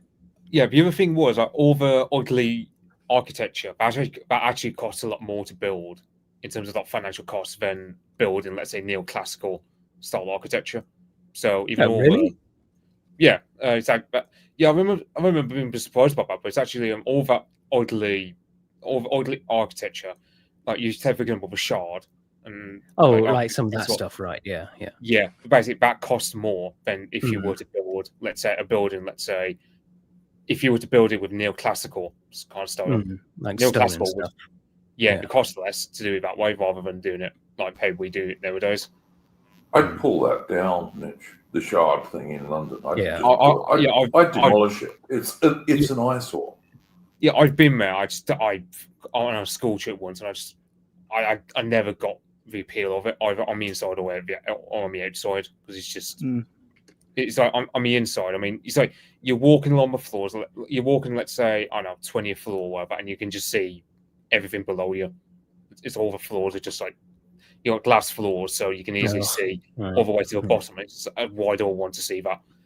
Yeah, like, and one of my friends who was on that trip, of course, he's afraid of heights, so you just have that thinking, why? It's a short walk as well from so many nicer buildings in London. Like it's a pretty short walk from. It's basically just around the corner for the Tower of London, which is supposed to be a prison, but it's 10 times the building that the Shard would ever be. Yeah, it's like that meme about you get those like Parisian toilets that look like almost like designed like out of a chalet. I mean, they're just a basic toilets or a lot of prisons. And meanwhile, you take a look at what the kind of stuff we design now, just to build like a library or something. Yeah. Alex Core in the chat. I just want to say, Alex Core is saying 1930s Germany is the right wing. Okay. All I want to say to you, Alex Core, is that I am not a third position guy. I never have been, and I never will be. I mean, I kind of am. Yeah, fair enough. I don't know. I know quite a lot of third position guys, right? I'm not one, okay? But that doesn't mean to say I can't get on perfectly well with people who are. But as somebody said on here earlier, we are on YouTube, okay? So, I mean, to be honest, I think that most of the public is pretty third positionist. When Dominic Cummings says that the average Brit is sort of right-wing socially and left-wing economically, I do think that's true. And that's certainly one way to look at the third position for sure. Yep. Yeah, Woodpit says he doesn't mind some modern art. I mean, I know because I think at times like the Soviet style of architecture in terms of their apartments can be a bit overhated at times. Because externally, yes, they don't look the greatest, but internally they're quite structurally sound. Like you can bombard those places with like 100 missiles, and we're still be sound. Like that's the thing. Is like you look at these, you look at all these battlefields in Ukraine where you have these, yeah. and the Russians are tossing like hundreds of artillery shells at these buildings, and they still don't come down because they're that structurally sound. Like Soviet engineering just was some of the best we ever built apartment buildings. I reckon if you tossed half a dozen artillery shells at the Shard, it would probably collapse. And I would be quite willing to carry out that test once it was evacuated. Yeah. The way you describe it is going to look. It's going to remind you of that scene where the terror of Barador just falls after Frodo destroys him. It's going to come down like that. Yep. One of the best things that France ever did in its entire history was banning skyscrapers from Paris. Yeah, I don't disagree with that. I mean, all of the recent changes to the London skyline, as far as I'm concerned, have been bad. Going right back to the post office tower, they were all a bad idea. I can understand Art Deco from the 1920s, but Yeah. I'd say after the Second World War, skyscrapers just all look universally ugly. Like you go all over Chinese, they'll just go, oh, look at all these neon lights, like neon lit up skyscrapers. It's horrible. We have in Shanghai, and it's just no, like it's like I still don't think China's recovered from a cultural revolution when we post stuff like that. Yeah, I mean, sure, it's like quite technologically impressive, I guess, getting them all synced up together, but what's the point? It just looks horrible and trashy. Yeah, I mean, the thing is, even that didn't save Paris though, because it's still. I know. It's massive. Yeah, now. yeah. They let the people in, but at least they kept the buildings out. Yeah. Well, and of course they put up horrible flats just like Britain did, but like just around the outskirts. Yeah. Yeah, it's like I remember one time, like this Russian guy, like I once took because I on Telegram a long while back or Discord, I can't remember what it was. I basically took some photos of like some like student apartment buildings from when I was at uni, as well as some apartment buildings like from my neck of the woods. And he basically just goes like because a lot of these were built in the 1960s, and he just said, "Oh yeah, these basically, if I was there, I would not be. It does not look any different from."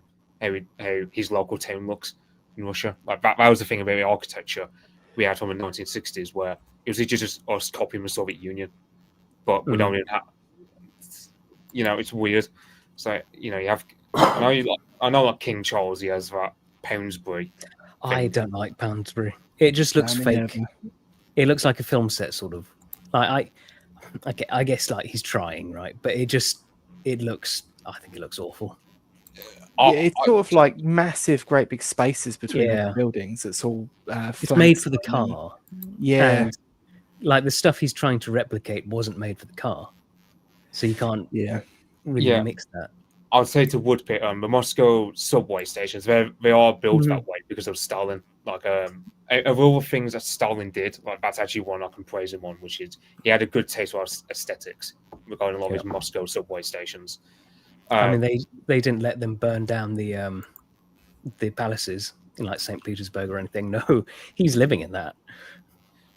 Yeah, that's I don't know what Alex calls like saying he's saying free Iran and then free Russia. I'm like thinking it's just neo. Okay. Alex Core. I hope you're not one of these NAFO twats, because you're not welcome on this channel if you are.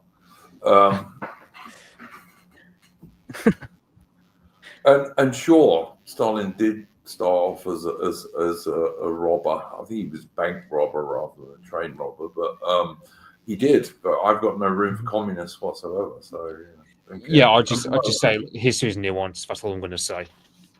Well, the only thing I'll say is that Stalin actually started off as a trainee priest at a seminary before being a bank robber, which has got all sorts of implications. That's true. Yeah, he was going to be a Russian Orthodox priest originally, and he's from Georgia. He's not actually Russian anyway. He's a Georgian. Yeah, and I know apparently when he became what was the title, General Secretary or something like that in the mid-20s. Apparently he visited his mother and he said, "You know, Mum, I'm something like a Tsar now," and my mother just goes, "You should have just become a priest, my lad." His mother wasn't wrong. Probably It is- for the world, it is- there would have been there would have been scores of millions of people who would still be alive if he'd have been a priest. But yeah, It is funny how like Hitler coming from Austria taking over Germany, Stalin from Georgia taking over Russia, like Mao, he's just from some backwater in China. None of these, like the big figures of the 20th century, came from sort of the countries they're really associated with. Well, I mean, the Austria-Germany situation, Austria is part of Germany, and it was for centuries. It's only because of the connivances of the Entente powers that, no, we can't have unification between Austria and Germany. And other than that, Austria is German, in my opinion.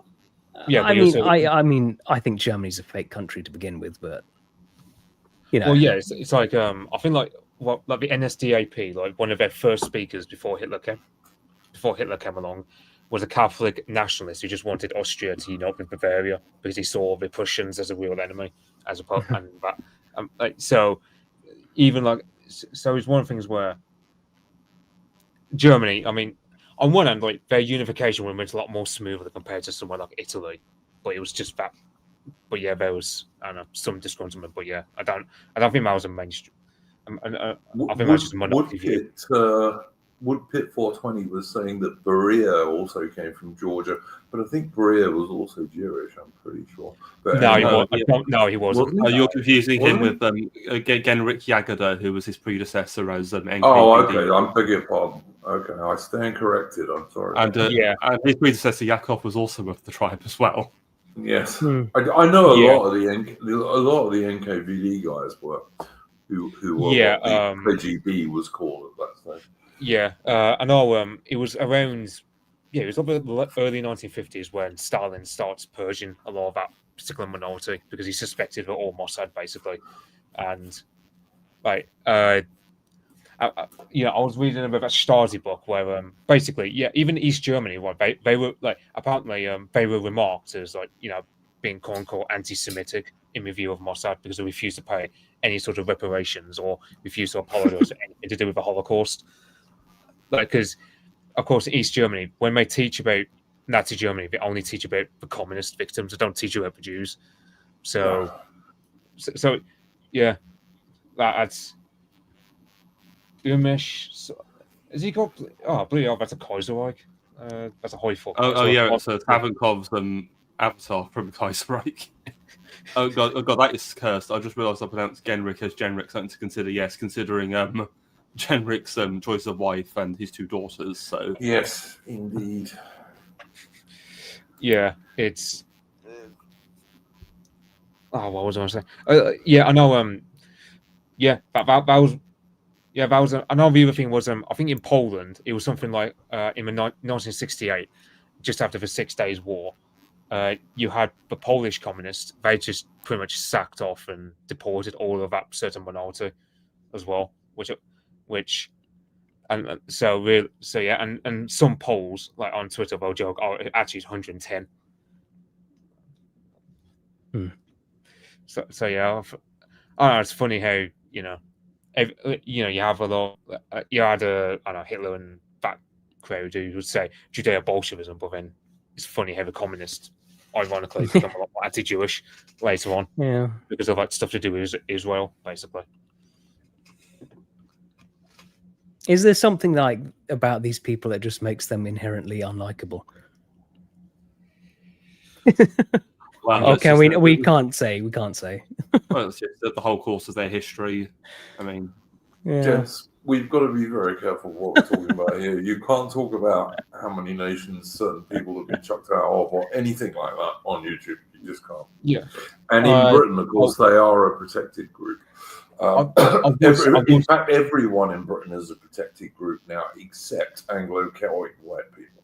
Yeah, I will say to Woodpit, and look, regarding like Eastern European countries use them as police forces, I will say in the Russian Revolution, 200,000 ethnic Chinese were recruited in Mecheka to be the ones doing the interrogation, and by interrogation I mean like gruesome torture methods regarding like any white Russian army officers, for example, caught. Because the thing was, even someone like even these ethnic minority guys, like for this Dzerzhinsky, who's an ethnic Pole who had a grievance against Russia regarding partitions, even he was getting PTSD from doing all this torturing business. So they had to bring in the Chinese to do all that kind of stuff because even there, One of Mitch, you'll know this guy's proper name. One of the Soviets' best generals in World War II, Roshevsky. Rokossovsky. Yeah, Rokossovsky. He was picked up by the KGB because Stalin took a dislike to him, and they knocked all his teeth out, amongst other things. Yeah, I was going to say he also had like a gun always beside him because he never wanted. I was just going to say that, Mitch. Yeah, after that, he carried a pistol with him all the time because he said if they came for him again, he was just going to shoot himself. Yeah, that's like yeah, that was just the way. I mean, I know one thing about Stalin was he got rid of Tukhachevsky, like he got rid of other guys like Tukhachevsky basically because of what was it? Oh, basically Stalin. He just had a massive hatred towards the Poles regarding the defeat of Warsaw, and Tukhachevsky blamed Stalin because Stalin had some part to play in that massive defeat. But Stalin was very much of a. I think the other thing with Stalin was I think it was his. I can't remember if it was one of his arms or one of his legs that was deformed because of a coach accident. He suffered in his youth. Yes, it was his left. No, yeah, he was hit by a coach when I think he was a child, and it gave him a bit of a waddle when he walked, and it didn't affect his legs. But yeah, one of his left arm, I believe, was slightly shorter than the right. So yeah, I think the only other thing was so like people. I think the other thing was so when the Tsarist regime would put Stalin away in exile into Siberia so that he can be in contact with his Bolshevik friends. One thing that basically like exile under the Tsarist regime was essentially they just put you in like a little Siberian village. They'll give you so it's basically an open air prison, so you're not allowed to journey too far away. But you can do fishing, you can grow your own food, but you can't contact any of your revolutionary friends, which. I think the Tsarist regime was just too soft. I mean, Solzhenitsyn said it himself in his book. Like the Okhrana, the secret police, they only active really like the three largest cities. Outside of that, they just weren't really much of a thing. Should have shone. Should have just shone. Yeah, in Minecraft, of course. But yeah, that was the Tsarist regime to a T. I mean, you got Tsar Nicholas I, who when he had to deal with the Decembrists, who were basically like they were of the same. Some of those Decembrists wanted to kill off the Romanovs, like what the Bolsheviks would later do. And Tsar Nicholas, he only had like 5 guys killed off. The rest of them were largely exiled, and a lot of them were given sort of Christian forgiveness because the Tsarist regime was too humane to fully cleanse these people. Like that's yeah. Well, I mean, look, another thing that I think we can say is that until 1941, certainly, Moustache Man was actually a mere amateur in terms of mass murder compared to Stalin. Like up until 1941 and Operation Barbarossa, when the Germans invaded the Soviet Union, Germany had only done a very limited amount of mass murders, very limited. I mean, they caught up pretty quickly after Barbarossa started, but overall, I think Stalin had killed far more people, as did Mao. Yeah. So, yeah. I mean, that's one thing I'll read about in the new year is going about China because there's a lot of books of Mao Zedong. But as for Stalin, the thing was, the ironic thing is, like people talk about Hitler putting people in concentration camps. Like the Communist Party, well, more German communists died from Stalin than died from Hitler.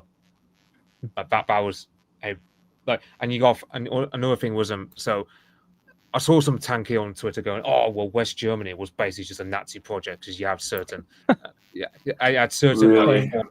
yeah, and so okay, American projects, yeah, and then meanwhile you had Erich Honecker, who was rumored to be an informant for the mid-century Germans, which that's never mentioned. The other thing I'd say to Woodpit is going about a family in Siberia. I think Vice did documentary with those, but they were old believers. And the thing was, they started to be tolerated in Russia just as the revolution happened, and then they were persecuted all over again under Stalin. And there was one family where they were so far, like they were just so far away from any human contact. But by the time it took them about 20 years to find out that Stalin was dead, like, and that was how, like, they just lost all sense of time. They were just always on the move from the Soviet government at the time. It was under Brezhnev that things started to be relaxed a bit. What you were saying about Tsar Nicholas being too soft, it kind of made me think of things today with the like the people on the right wing going, no, we got to be nice to the Democrats and the leftists, otherwise they might be nasty back. So, They'll be nasty back anyway. Yeah, exactly. This is where this ends. Yeah. Absolutely.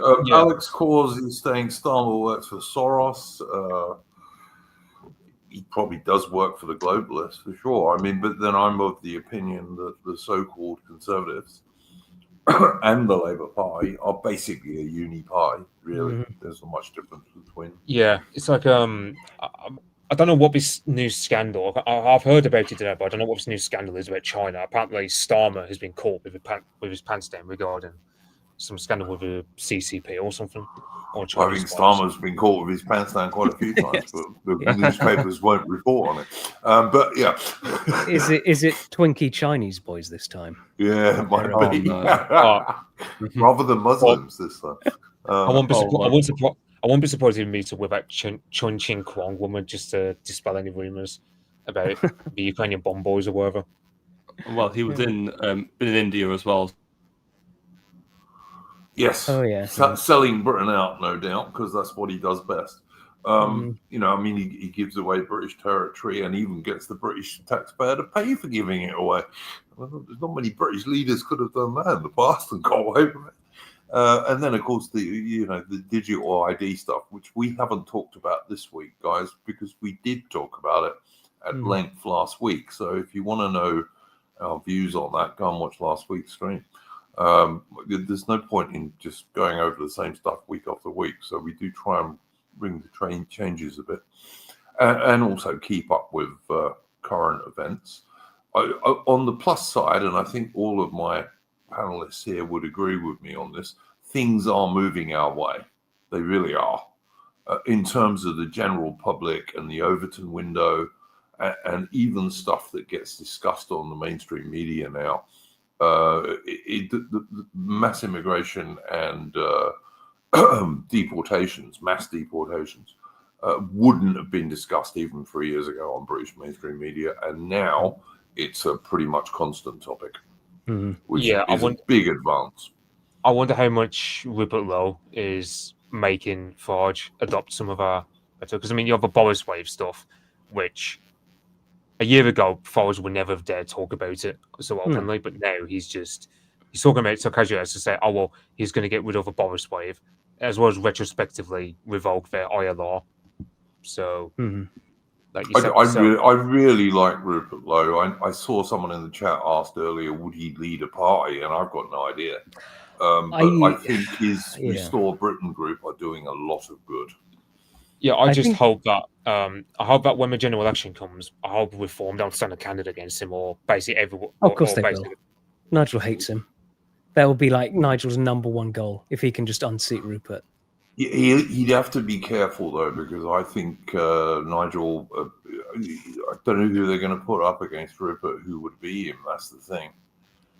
Because he's a very good local MP who's very popular. But they are going to put resources into that, definitely. Just because Nigel's quite a vain person like that. Yeah, Alex Core, I agree with you. I like Rupert Lowe. I think he's a good guy. I'm a member of Restore Britain. I'm paid my money and vote for them and all this kind of stuff. It was their polls. It was talk like maybe he was thinking of trying to take over the Tory party, but especially after seeing their conference, it's just dead. There's no point. Oh, look, I don't know what you guys think, but I think there's a pretty reasonable chance that you'll end up with Reform so-called air quotes conservative coalition at the next election. I think that's entirely possible.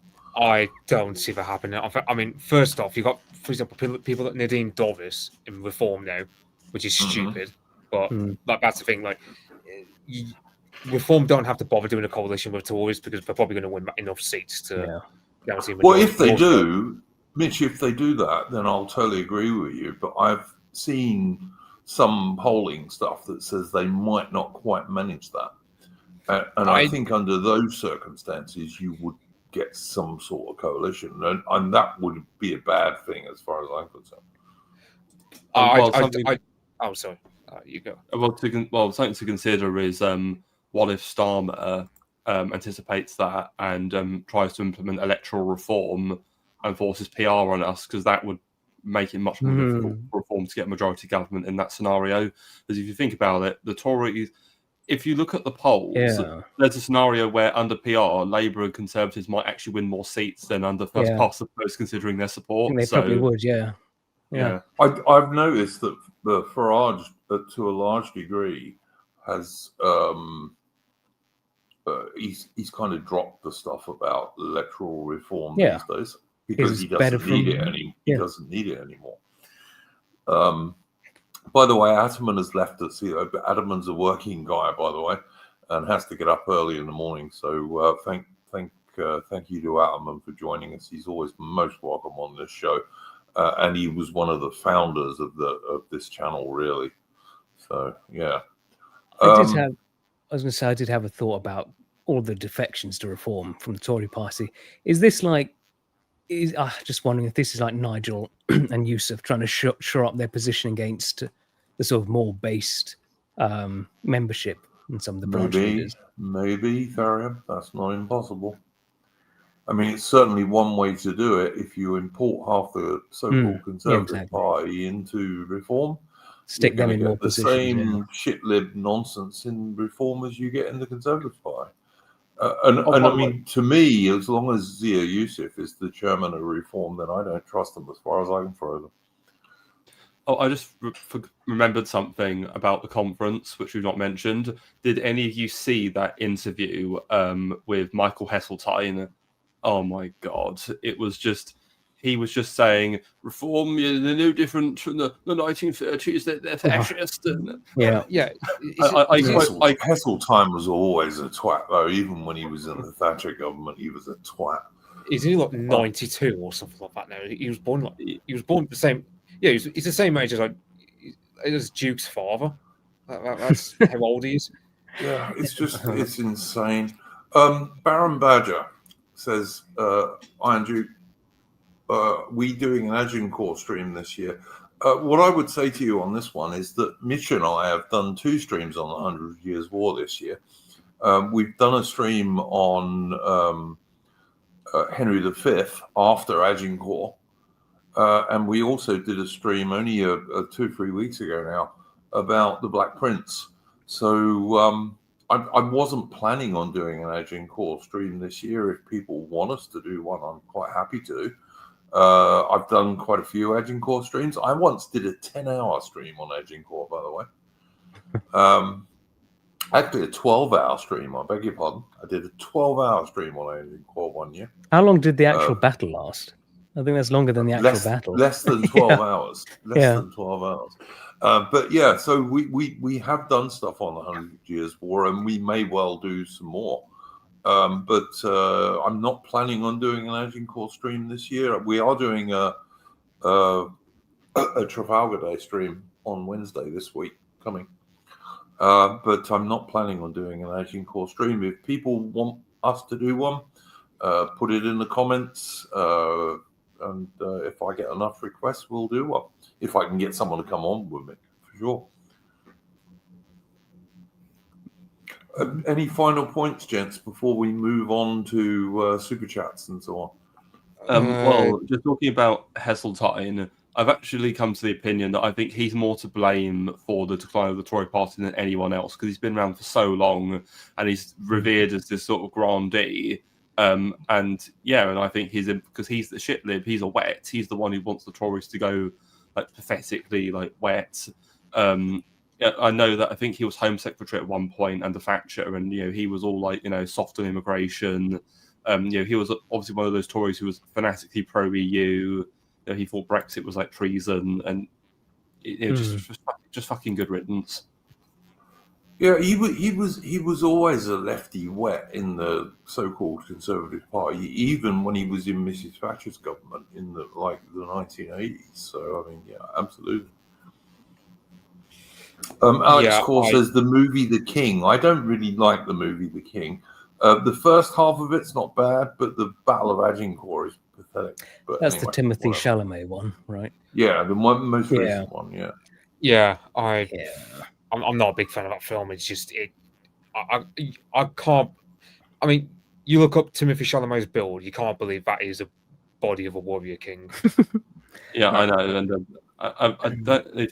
I think Duke, you're in AM's Discord, but AM put a post the other day there saying that Timothy Chalamet is the Pedro Pascal of the under-30s, and he's not wrong. Yeah. No, I don't disagree with that. Like I said, I don't like that film. I was very disappointed with it. I thought the first battle of it, the first third of it ain't too terrible, but the first battle, rest of it, where he has the duel in the armor, that was quite a good armor duel. Yeah, that wasn't terrible. That wasn't terrible, but it goes downhill very quickly after that. And Agincourt is just pathetic in that movie. It was nothing like that whatsoever. No. But anyway, apart from the fact it's basically a load of French cavalry charging into the British Knights, which is not what happened at all. No. But anyway, whatever. But there are many Agincourt streams on this channel, and like I said, if enough people in the comments ask me to do an Agincourt Day stream, we'll do an Agincourt Day stream. I'm not unhappy to do it. I just don't want to repeat myself too many times. I remember that on the King. I also remember it ends with the girl boss, the French girl boss, like telling him we're going to rule everything. Of course. Obsidian Fane, has anyone seen Mountains of the Moon? The British guys that found the source of the Nile the sources of the Nile. Yes, it's a good film, and it's about Sir Richard Francis Burton and Speke and their expedition to the Nile. It's a really good movie, actually. It's one of my more favourite films. But yeah, I've certainly seen it. Yeah, I think not the only thing I've got to look at last subject is apparently Farage is floating up the idea of banning people from owning second homes in seaside towns or something like that. Like in terms of areas, because you get certain areas of Cornwall and other seaside towns where you get outsiders buying up second properties, and it just screws over the locals.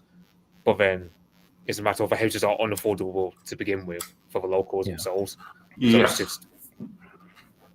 Wouldn't you guys can say what you think, but I mean, my view on this is I would ban overseas people buying second homes for sure. Just buying homes.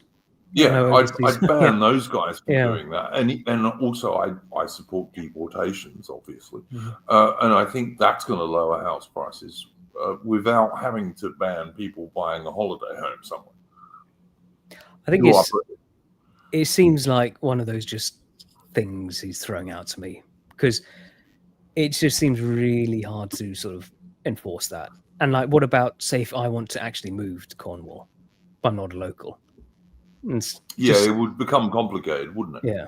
Because then they're going to say, well, how much of the year are you going to live here? I mean, and don't we want less government interference in people's lives rather than more? Yeah. Yeah, because the main reason, like Ford just saying, is because he's saying we ought to do it because the locals are getting priced out of the local housing market. But then you start to think, well, by banning outsiders from buying these properties, you're making it even more expensive. So it's not really solving the issue at hand. It's like, for example, Cornwall, right? I mean, Cornwall is basically just Boomerville in terms of the demographics there. The younger demographic has largely moved on to more London way. or I Oxbridge. mean, I love Cornwall.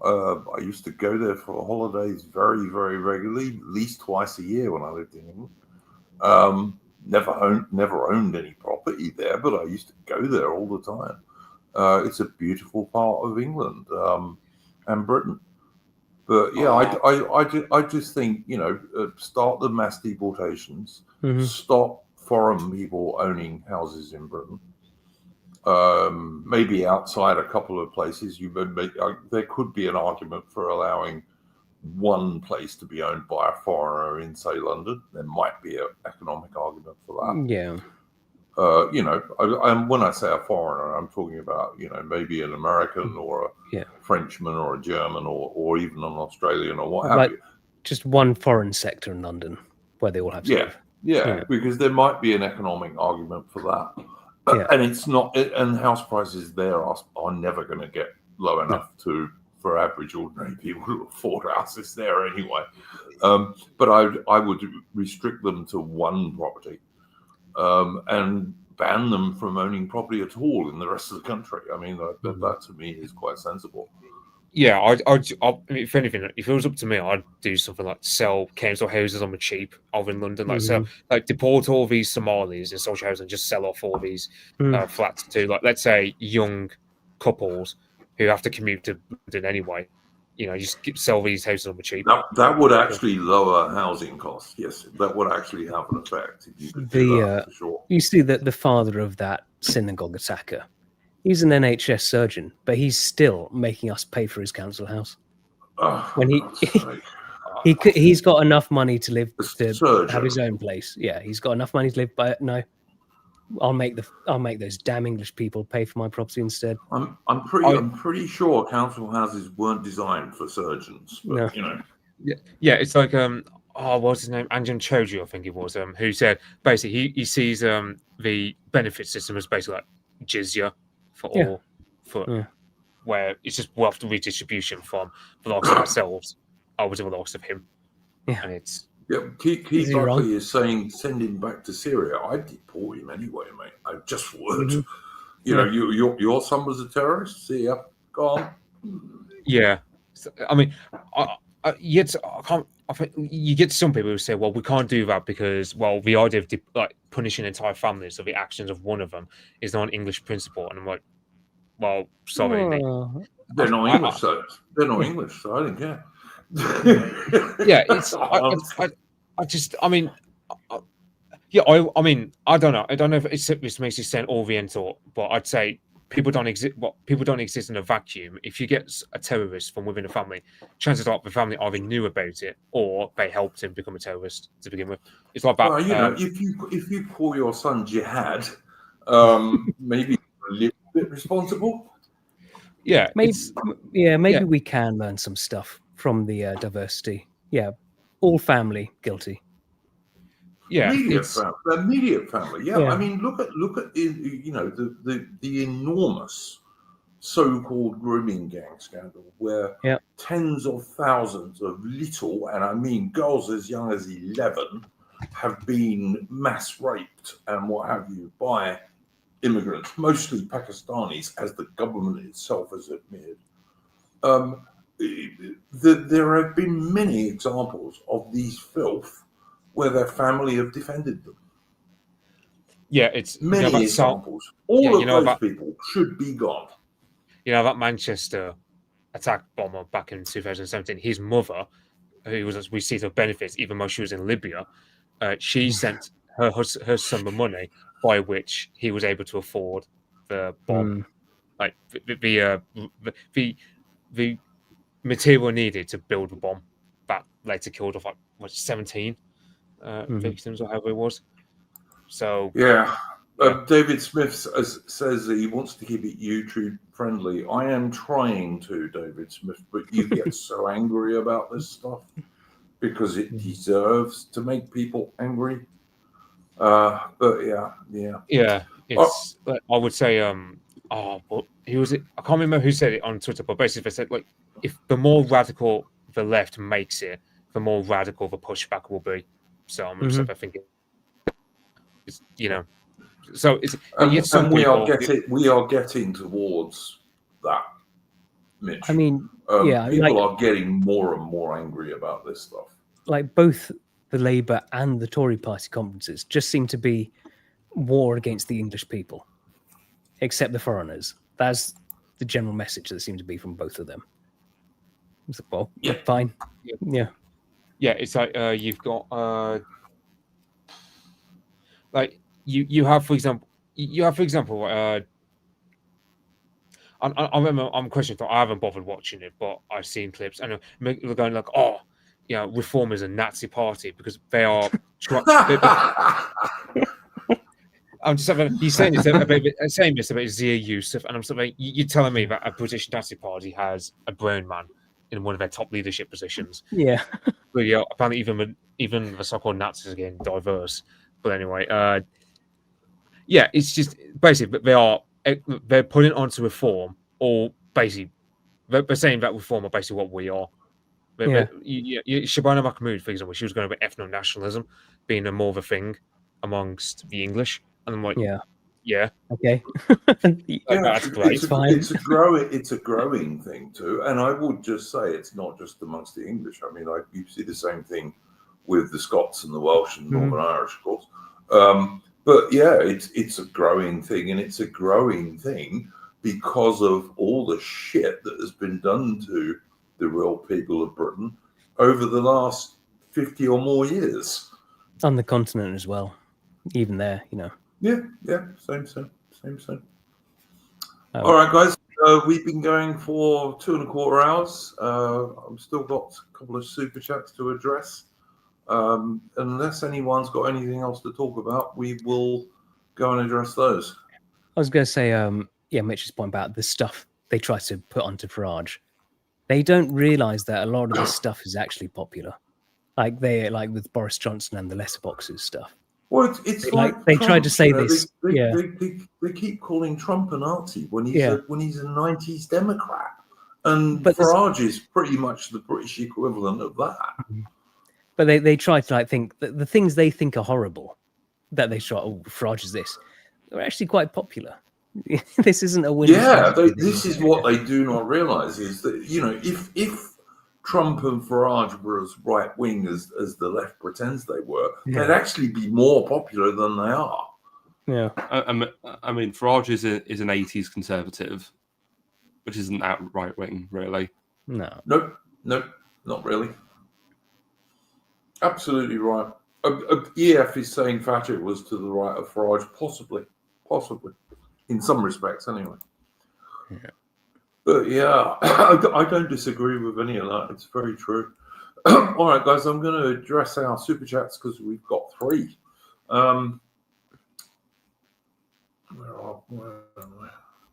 The first one is from Garen, who often supports the channel. Thank you very much, Garen, and he just says hello and sends us $5. Thanks for that, Garen. Garen's a regular supporter of the channel. Then we have from Rong Tak Wu. Well, glad I somehow found this. Hope everyone has a great rest of your night. And he sends us $3. Thank you very much for that, Ron Tak Wu. That's most appreciated. All this money just goes straight back into the channel, by the way, guys. It pays for unlimited streaming on StreamYards. It pays for my blue checkmark on X, so I can stream on X and what have you. And then we have 2 from Rud Three Trees.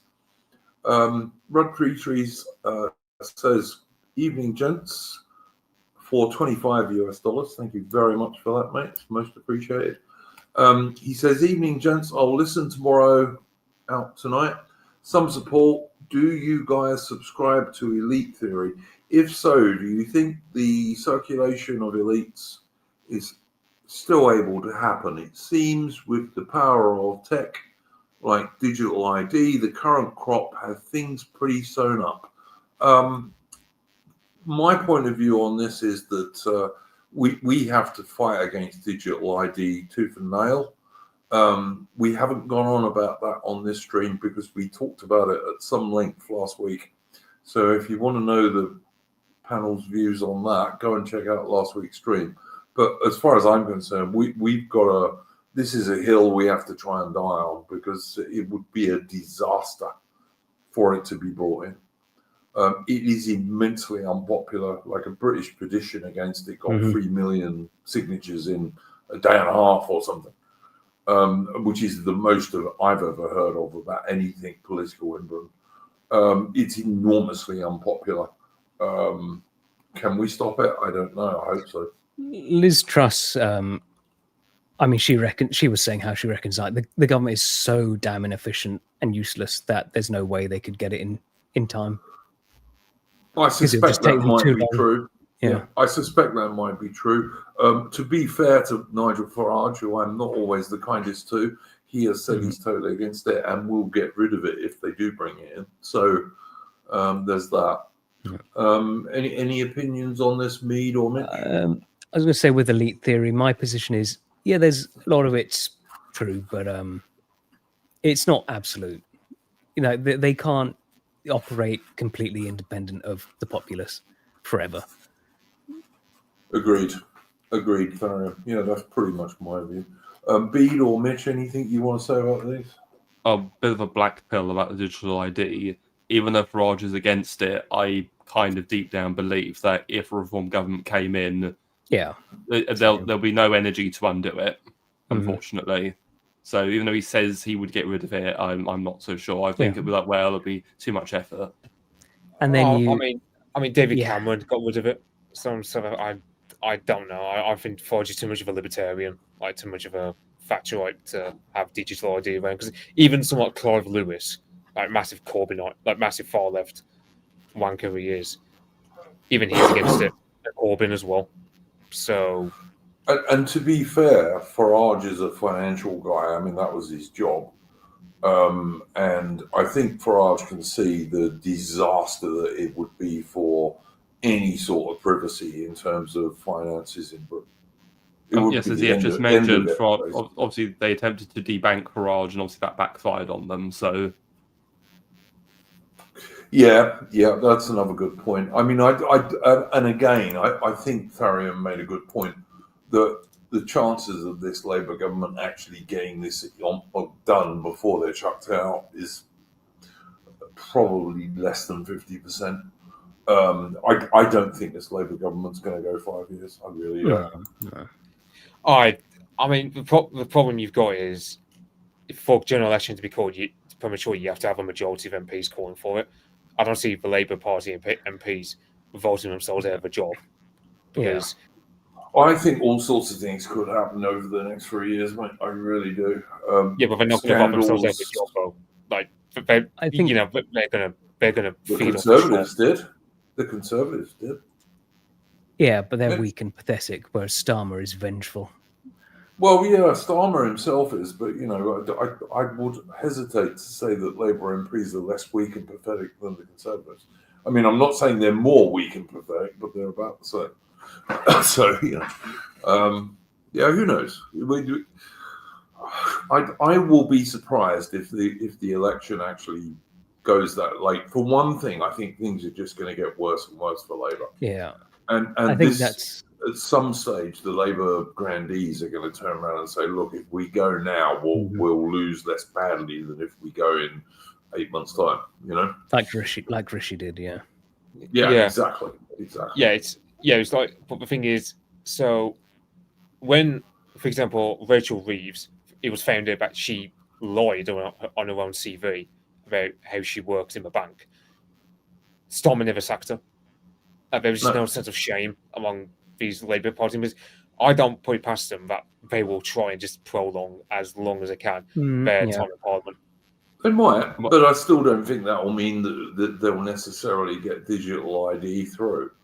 But I still think the time is going to come for Labour, and probably sooner rather than later, when things are going to look so black for them electorally that they're going to say, well, if we don't want to be totally wiped out, we have to go now. I think it would the things probably most likely that would force them is just things becoming very ungovernable in the country. So long as if there's big civil unrest in Britain. Yeah, I think not that's the that only. we support that. We No, don't no. support that on this channel, YouTube. But I We think don't that's the support that only at all. real thing that could potentially force Starmer's hand a bit if he feels like Yeah, he's just. that could help. There's all sorts of things, mate. We could end up in a war with the Russians, even. There's all sorts of things might happen. The people who say nothing ever happens, I don't actually agree with that. Well, Nothing ever happens it's like, until it does. like history is full of millennia of things happening. So True. So anyway, hopefully that answered your question there, Rud Free Trees, and then we've got another another $5 US from Rud Free Trees, who says, "Can you list some good historical films to watch, please?" All right, guys, think of some good historical films. Lawrence of I Arabia. will come up. I'm going to come up with 3 to start with. Zulu, of course, which is probably my favorite movie. Master and Commander, which I'm going to be talking about tomorrow on a stream with Morgoth and Endeavour on Endeavour's channel, I think, at 8 o'clock.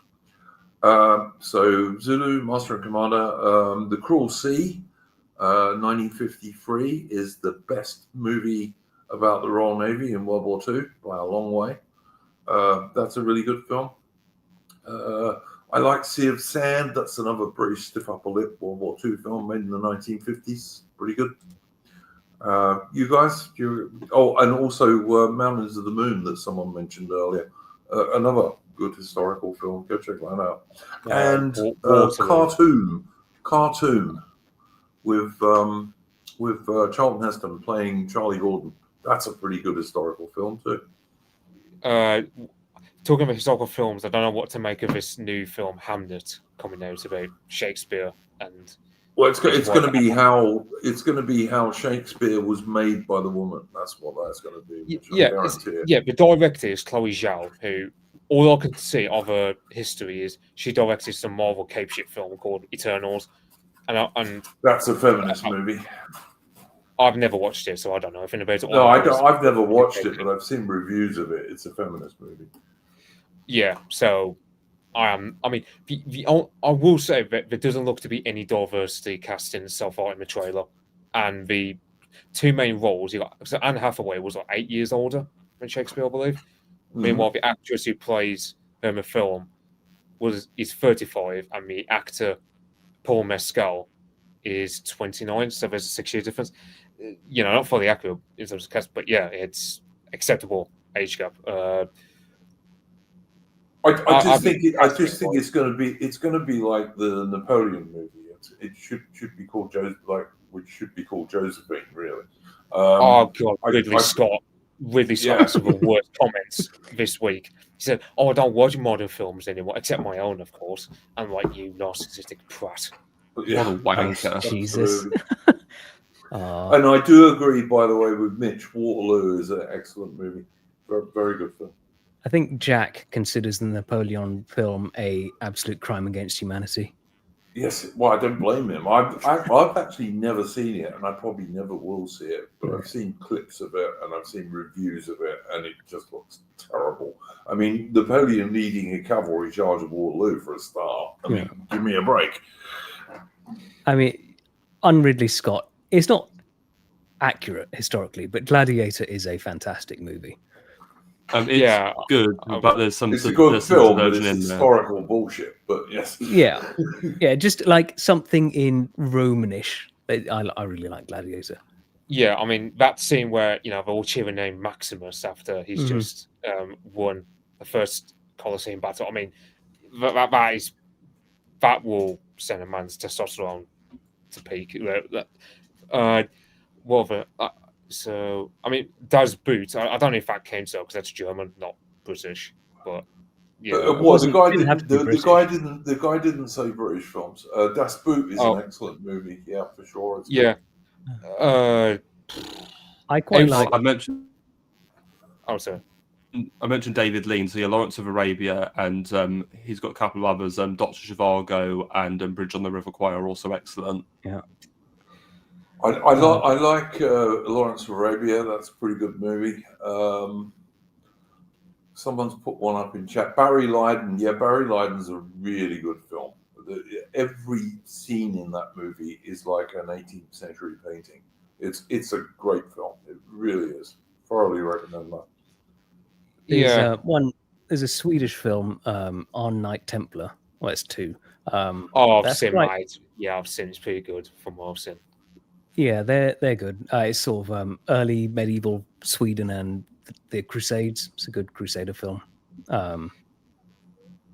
Yeah. Yeah. I'm trying to think. I mean, I could do it based on countries. Like, for example, I could come up. I mean, I'm looking for films about medieval Japan. But and there's that 13 Assassins, I believe it's called, from 2010. Yeah, it's pretty good. I like that film because the whole thing is basically the samurai have been out of work in terms of sort out of actual fighting for so long. But I do quite like that. It focuses in the film. The Last Alex, Samurai. So Alex, cool. Kingdom of Heaven is atrocious. Don't mention that film. Yeah, it's historically it's utter nonsense. It really is. Yeah, that film Run. Oh yeah, I will say that's a good film. And you also have The Seven Samurai. Those are good films. Ran and Seven Samurai both good. There's quite a lot of good Japanese samurai movies, I have to say. I will say with that film Run, they do have that court jester kind of guy in the film. That wasn't a thing in Japan. That's Western influence because the thing was, also Kagemusha is a good film, but you have to know the context. You have to know the Sengoku Jidai period, otherwise it's just going to go over your head if you're looking up. Well, I've never seen Ran, but I know it's based on King Lear, which I've actually read. So I guess it is. It's quite a good film. So I'd recommend. Yeah, it's based on King Lear. I can't remember the name. It's Rashomon or something like that, which is based on Macbeth. Throne of Blood. Yes. Oh yeah, that was it. Throne of Blood. I haven't watched it, but I plan to watch it. I've seen that. It's good. Yeah, I've seen that one. It is a good movie, but I'm a big fan of Japanese samurai movies. I like them. But The Deceivers, Key Buckley is saying, yes, that's a good movie. That's the guy who used to play James Bond. I can't remember his name now. Daniel Craig. No, the one before. Pierce Brosnan. Yes, Pierce Brosnan's in that. And he plays a real British officer who was the guy who got rid of the thuggies in India. This was a semi-religious, murderous sect that used to kill people on the roads in India. And this British officer finds out about them. And it was mainly his work, which eventually means the British stop it. Just like we stopped sati in India, which was widow burning.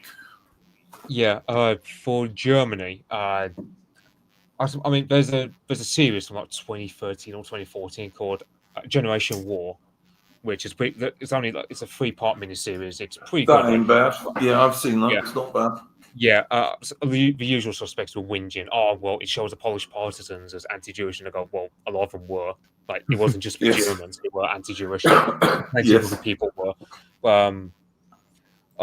There's a Danish series called 1864, which there's a little scene from that which features Lord Palmerston and Victoria, which I quite liked. A real conversation where Lord Palmerston goes, "Well, there's only 3 people." That's about the war between Prussia, Austria, and Denmark, isn't it?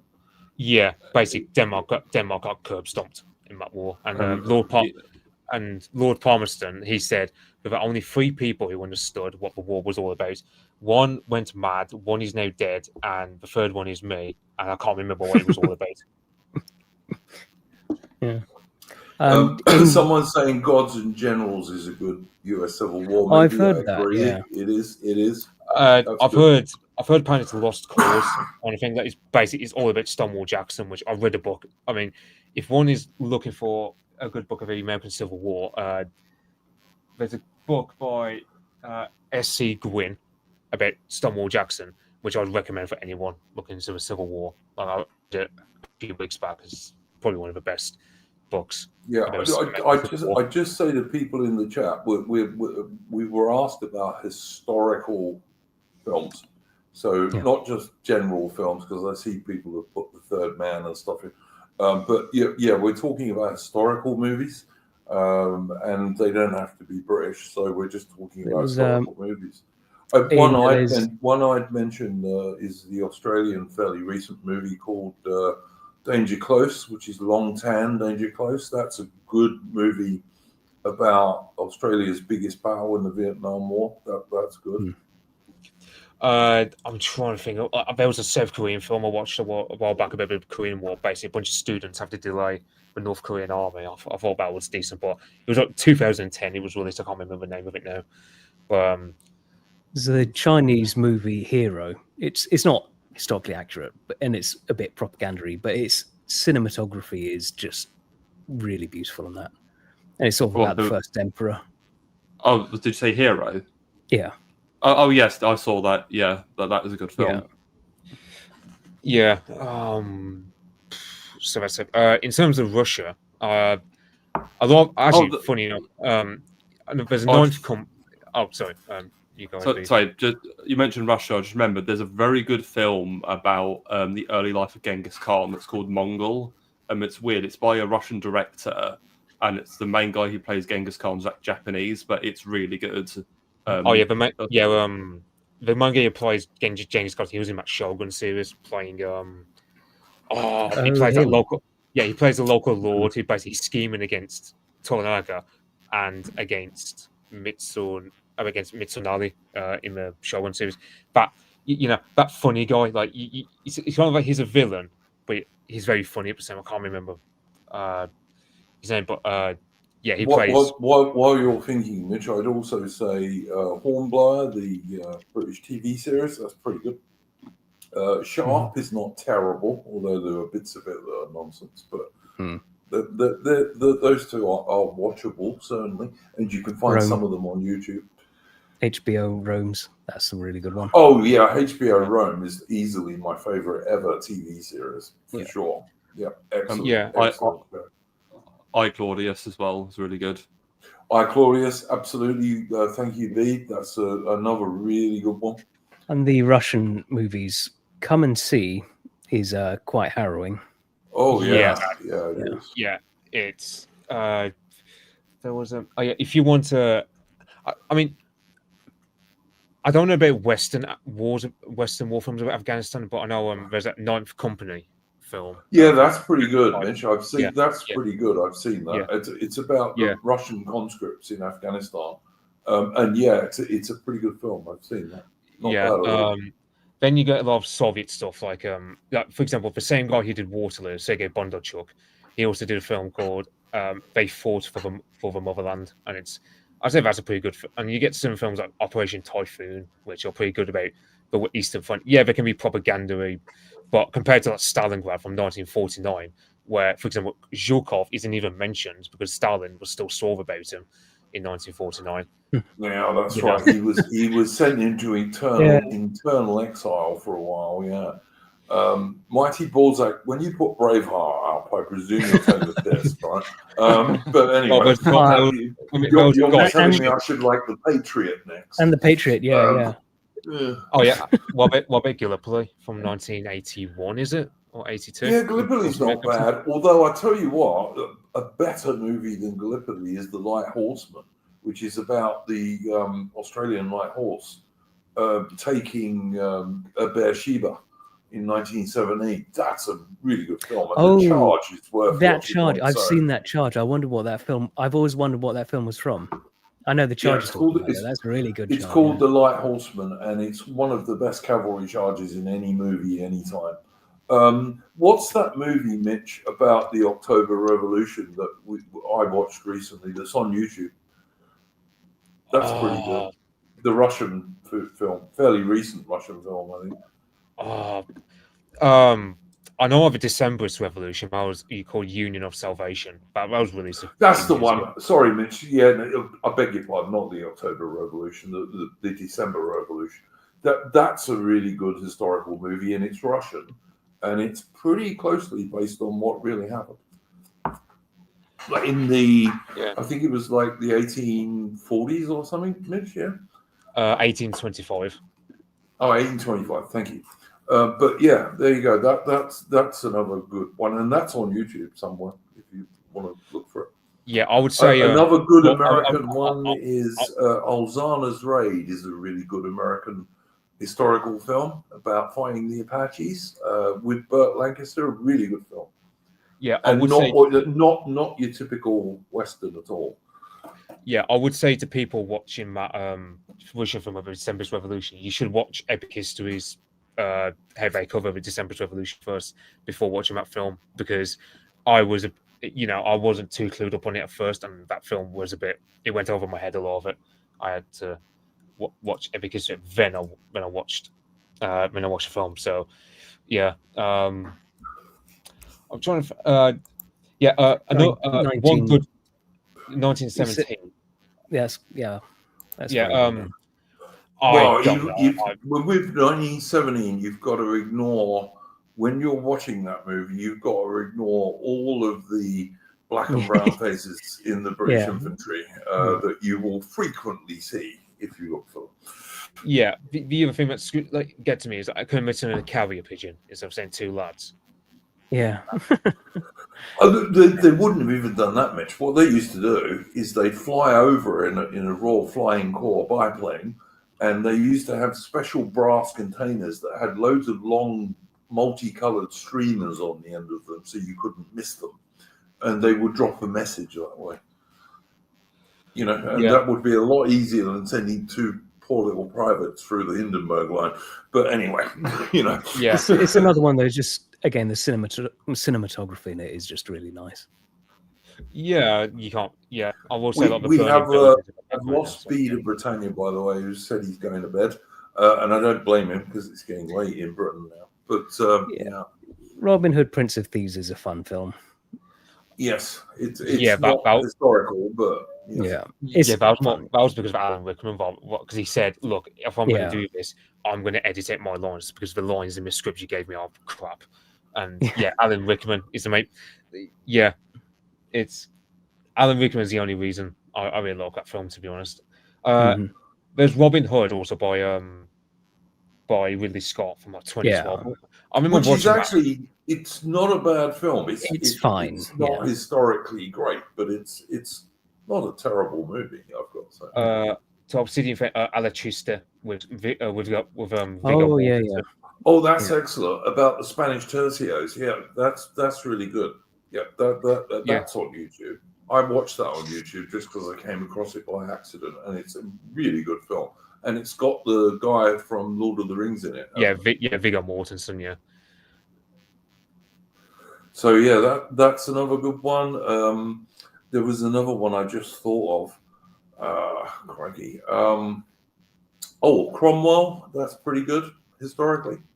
It's not totally accurate, but it's not bad. I'm surprised you sure, because it is a very pro Cromwell film, and it's like, when she so for example, that Charles I stream we did, because I was reading a book by a woman called Deloya. It was after reading that book I realized, for now there's no point Lionel's in Cromwell because Charles I isn't as villainous as I originally thought him to be. But absolutely true.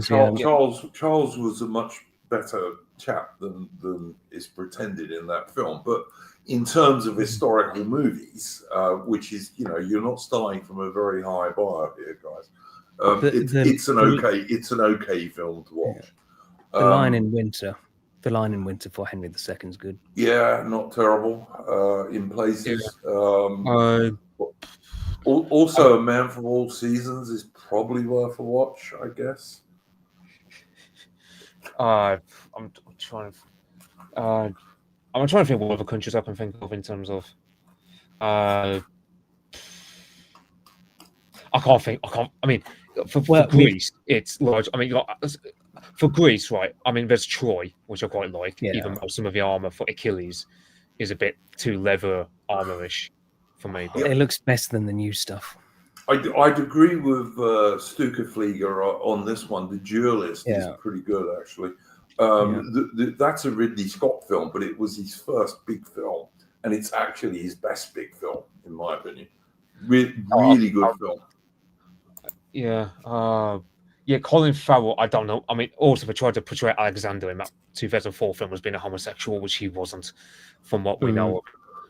There's good bits in that movie. Like 1 or 2 of the big battle scenes are pretty well done. You think but there is a lot that I don't like in it. Yeah, and it's Oh, what about 300? Do we like 300? Yeah, but it's not a historical no, film. not at all. yeah, It's I fun. mean, Yeah, yeah. It's some people said, oh well, I think it was Semyogorg or someone else who said that film was based in neocon propaganda for like, in the terms of Iraq and Afghan wars. I was like, that might be true, but it's like, Well, there's a reason it's based on a graphic novel, Yeah. which is basically a hardback comic. I Yeah. would say if you want to watch a slightly more accurate version of 300, watch the 300 Spartans, which is a late 1950s film. Is actually a little bit more accurate about the actual battle. Someone going all quite and worse than fun. You'd have to watch a 1979 version. Don't watch the recent one from like a few years Yeah, ago. the recent one's was terrible. bad. Totally agree with Mitch. Yep, 100 Mitch. Yeah, I can't get into the latest one because it's like, oh yeah, they're all joined in 1917, which is anticlimactic because you're thinking, well, by the time 1917 comes, as a young guy, you're not going to be enthusiastic about the war anymore because it's dragged on for 3 years. The 1970 version is a much better version of the actual book, for sure. Yeah, there's also this German, I think it was a German film or miniseries, I can't remember what it was, but it was about Manfred von Richthofen in the early 1970s. And I can't remember what it was called. I think it was done in English actually, but if I should be. I'll have to try and find that because I haven't seen that. Yeah, I only saw it because apparently, like, there was this scene where the Kaiser is going up to it and he's just swearing in front of this guy, and it's in this medal ceremony. Yep. Fair enough. Oh, von Richthofen and Brown, I think 1971, and it's American action. Oh, because Brown was the Canadian guy who shot him down, wasn't it? Yeah, I think, or Australian, either Australian or Canadian. I can't remember that. All right, guys, we've been going nearly quite a long 2 hours and 50 list minutes. of movies for you all. I think we've come up with a very long list of movies there. I think You've got to watch them all Rudd before next stream. Freetree's got his $5 a month. Yeah. All right, guys, I will be back at 8 p.m. British time tomorrow, so an hour earlier than when this stream started. I think on Endeavour's channel, but I'm not sure.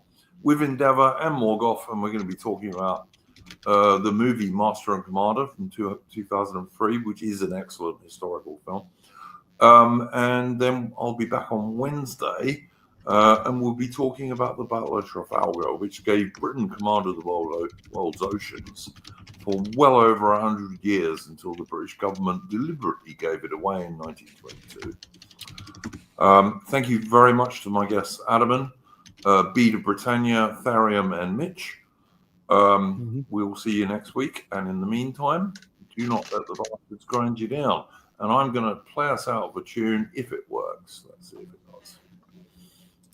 I forgot to mention Son of a Century about Mussolini, which is a recent Italian series. Yeah, Oh, I heard that was good. Yeah. that wasn't bad. I did watch quite a lot of that. I haven't seen all of it, but quite a lot of it. It tries to make the fascists look off as bad, but or it just makes them look like chads basically because you got the music in the background, and I'm just like I'm meant to think of these guys as bad because you sure do. He's like the leftist. He's like that meme a bit leftist, not knowing how to do media literacy. Or they the this is the coolest thing ever actually meme with them. Yeah, some truth on this. Incidentally, Hassan Piker is a scumbag who shocks his dog. Yeah. He shocks his dog with a dog collar because the poor dog dares to move in his room. Yeah, and he posted, I believe, Mussolini of all guys, and someone just posted, "Oh yeah, Mussolini, where he used to have his Persian cat, and he didn't." And if that cat was sat on his seat, like lying down to have a kip, he would sit on a footstool so as not to disturb that cat's rest. So like, I don't know what Hassan Piker was thinking, comparing himself to Mussolini in that scenario. Yeah, I don't understand, mate. It's lefties. They're always scumbags. Always. It's just evil, isn't it?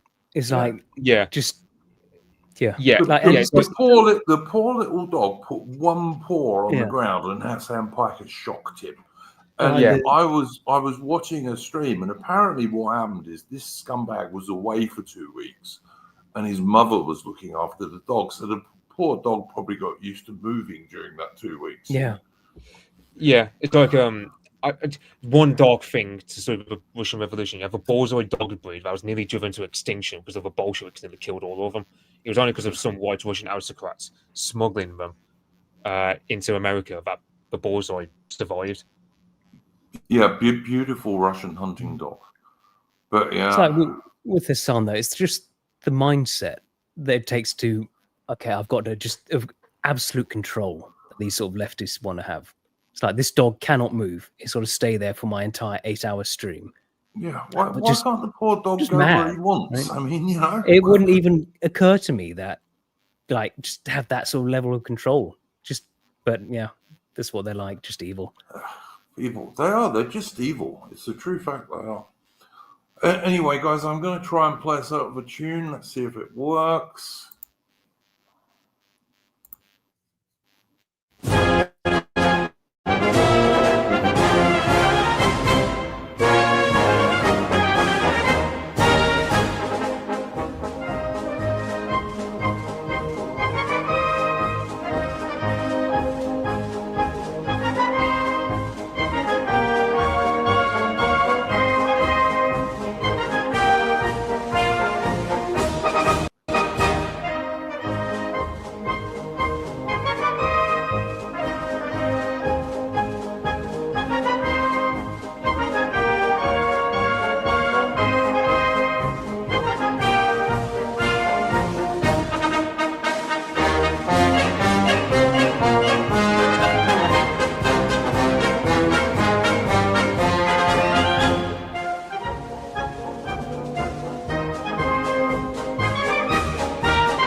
Okay. And that was Sons of the Brave, which is a tune that is the march past tune of a school for the orphans of British Army soldiers. So it's extremely appropriate that it's Sons of the Brave. And that is from my friend Mick. And he is a friend of the channel, member of my Discord, and he runs Patriotic Archive, which is an excellent music channel if you like naval, military, and folk music from Britain and some other places in Europe and what have you. All right, thank you again to my guests. I'll just ask Tharium and Mitch, anything you want to plug, mate? No, I haven't got anything to plug. I would just when I've only just thought about this at the last minute. Literally, Robert Eggers is thinking of doing a film called Wolfman, which is basically based in 14th century England.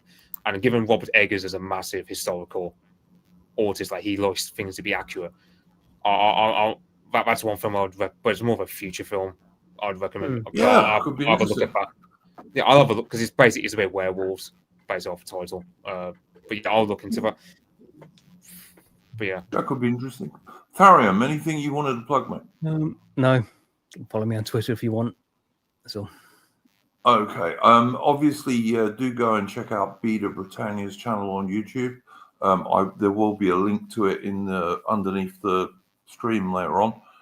Beta Britannia's got a good YouTube channel. He talks about a lot of stuff in the Middle East and what have you, and Arab movements in Iran and all that kind of stuff. So go and check him out. All right, guys. We will see you on Wednesday for the Trafalgar Day stream. Go well. Don't let the bastards grind you down.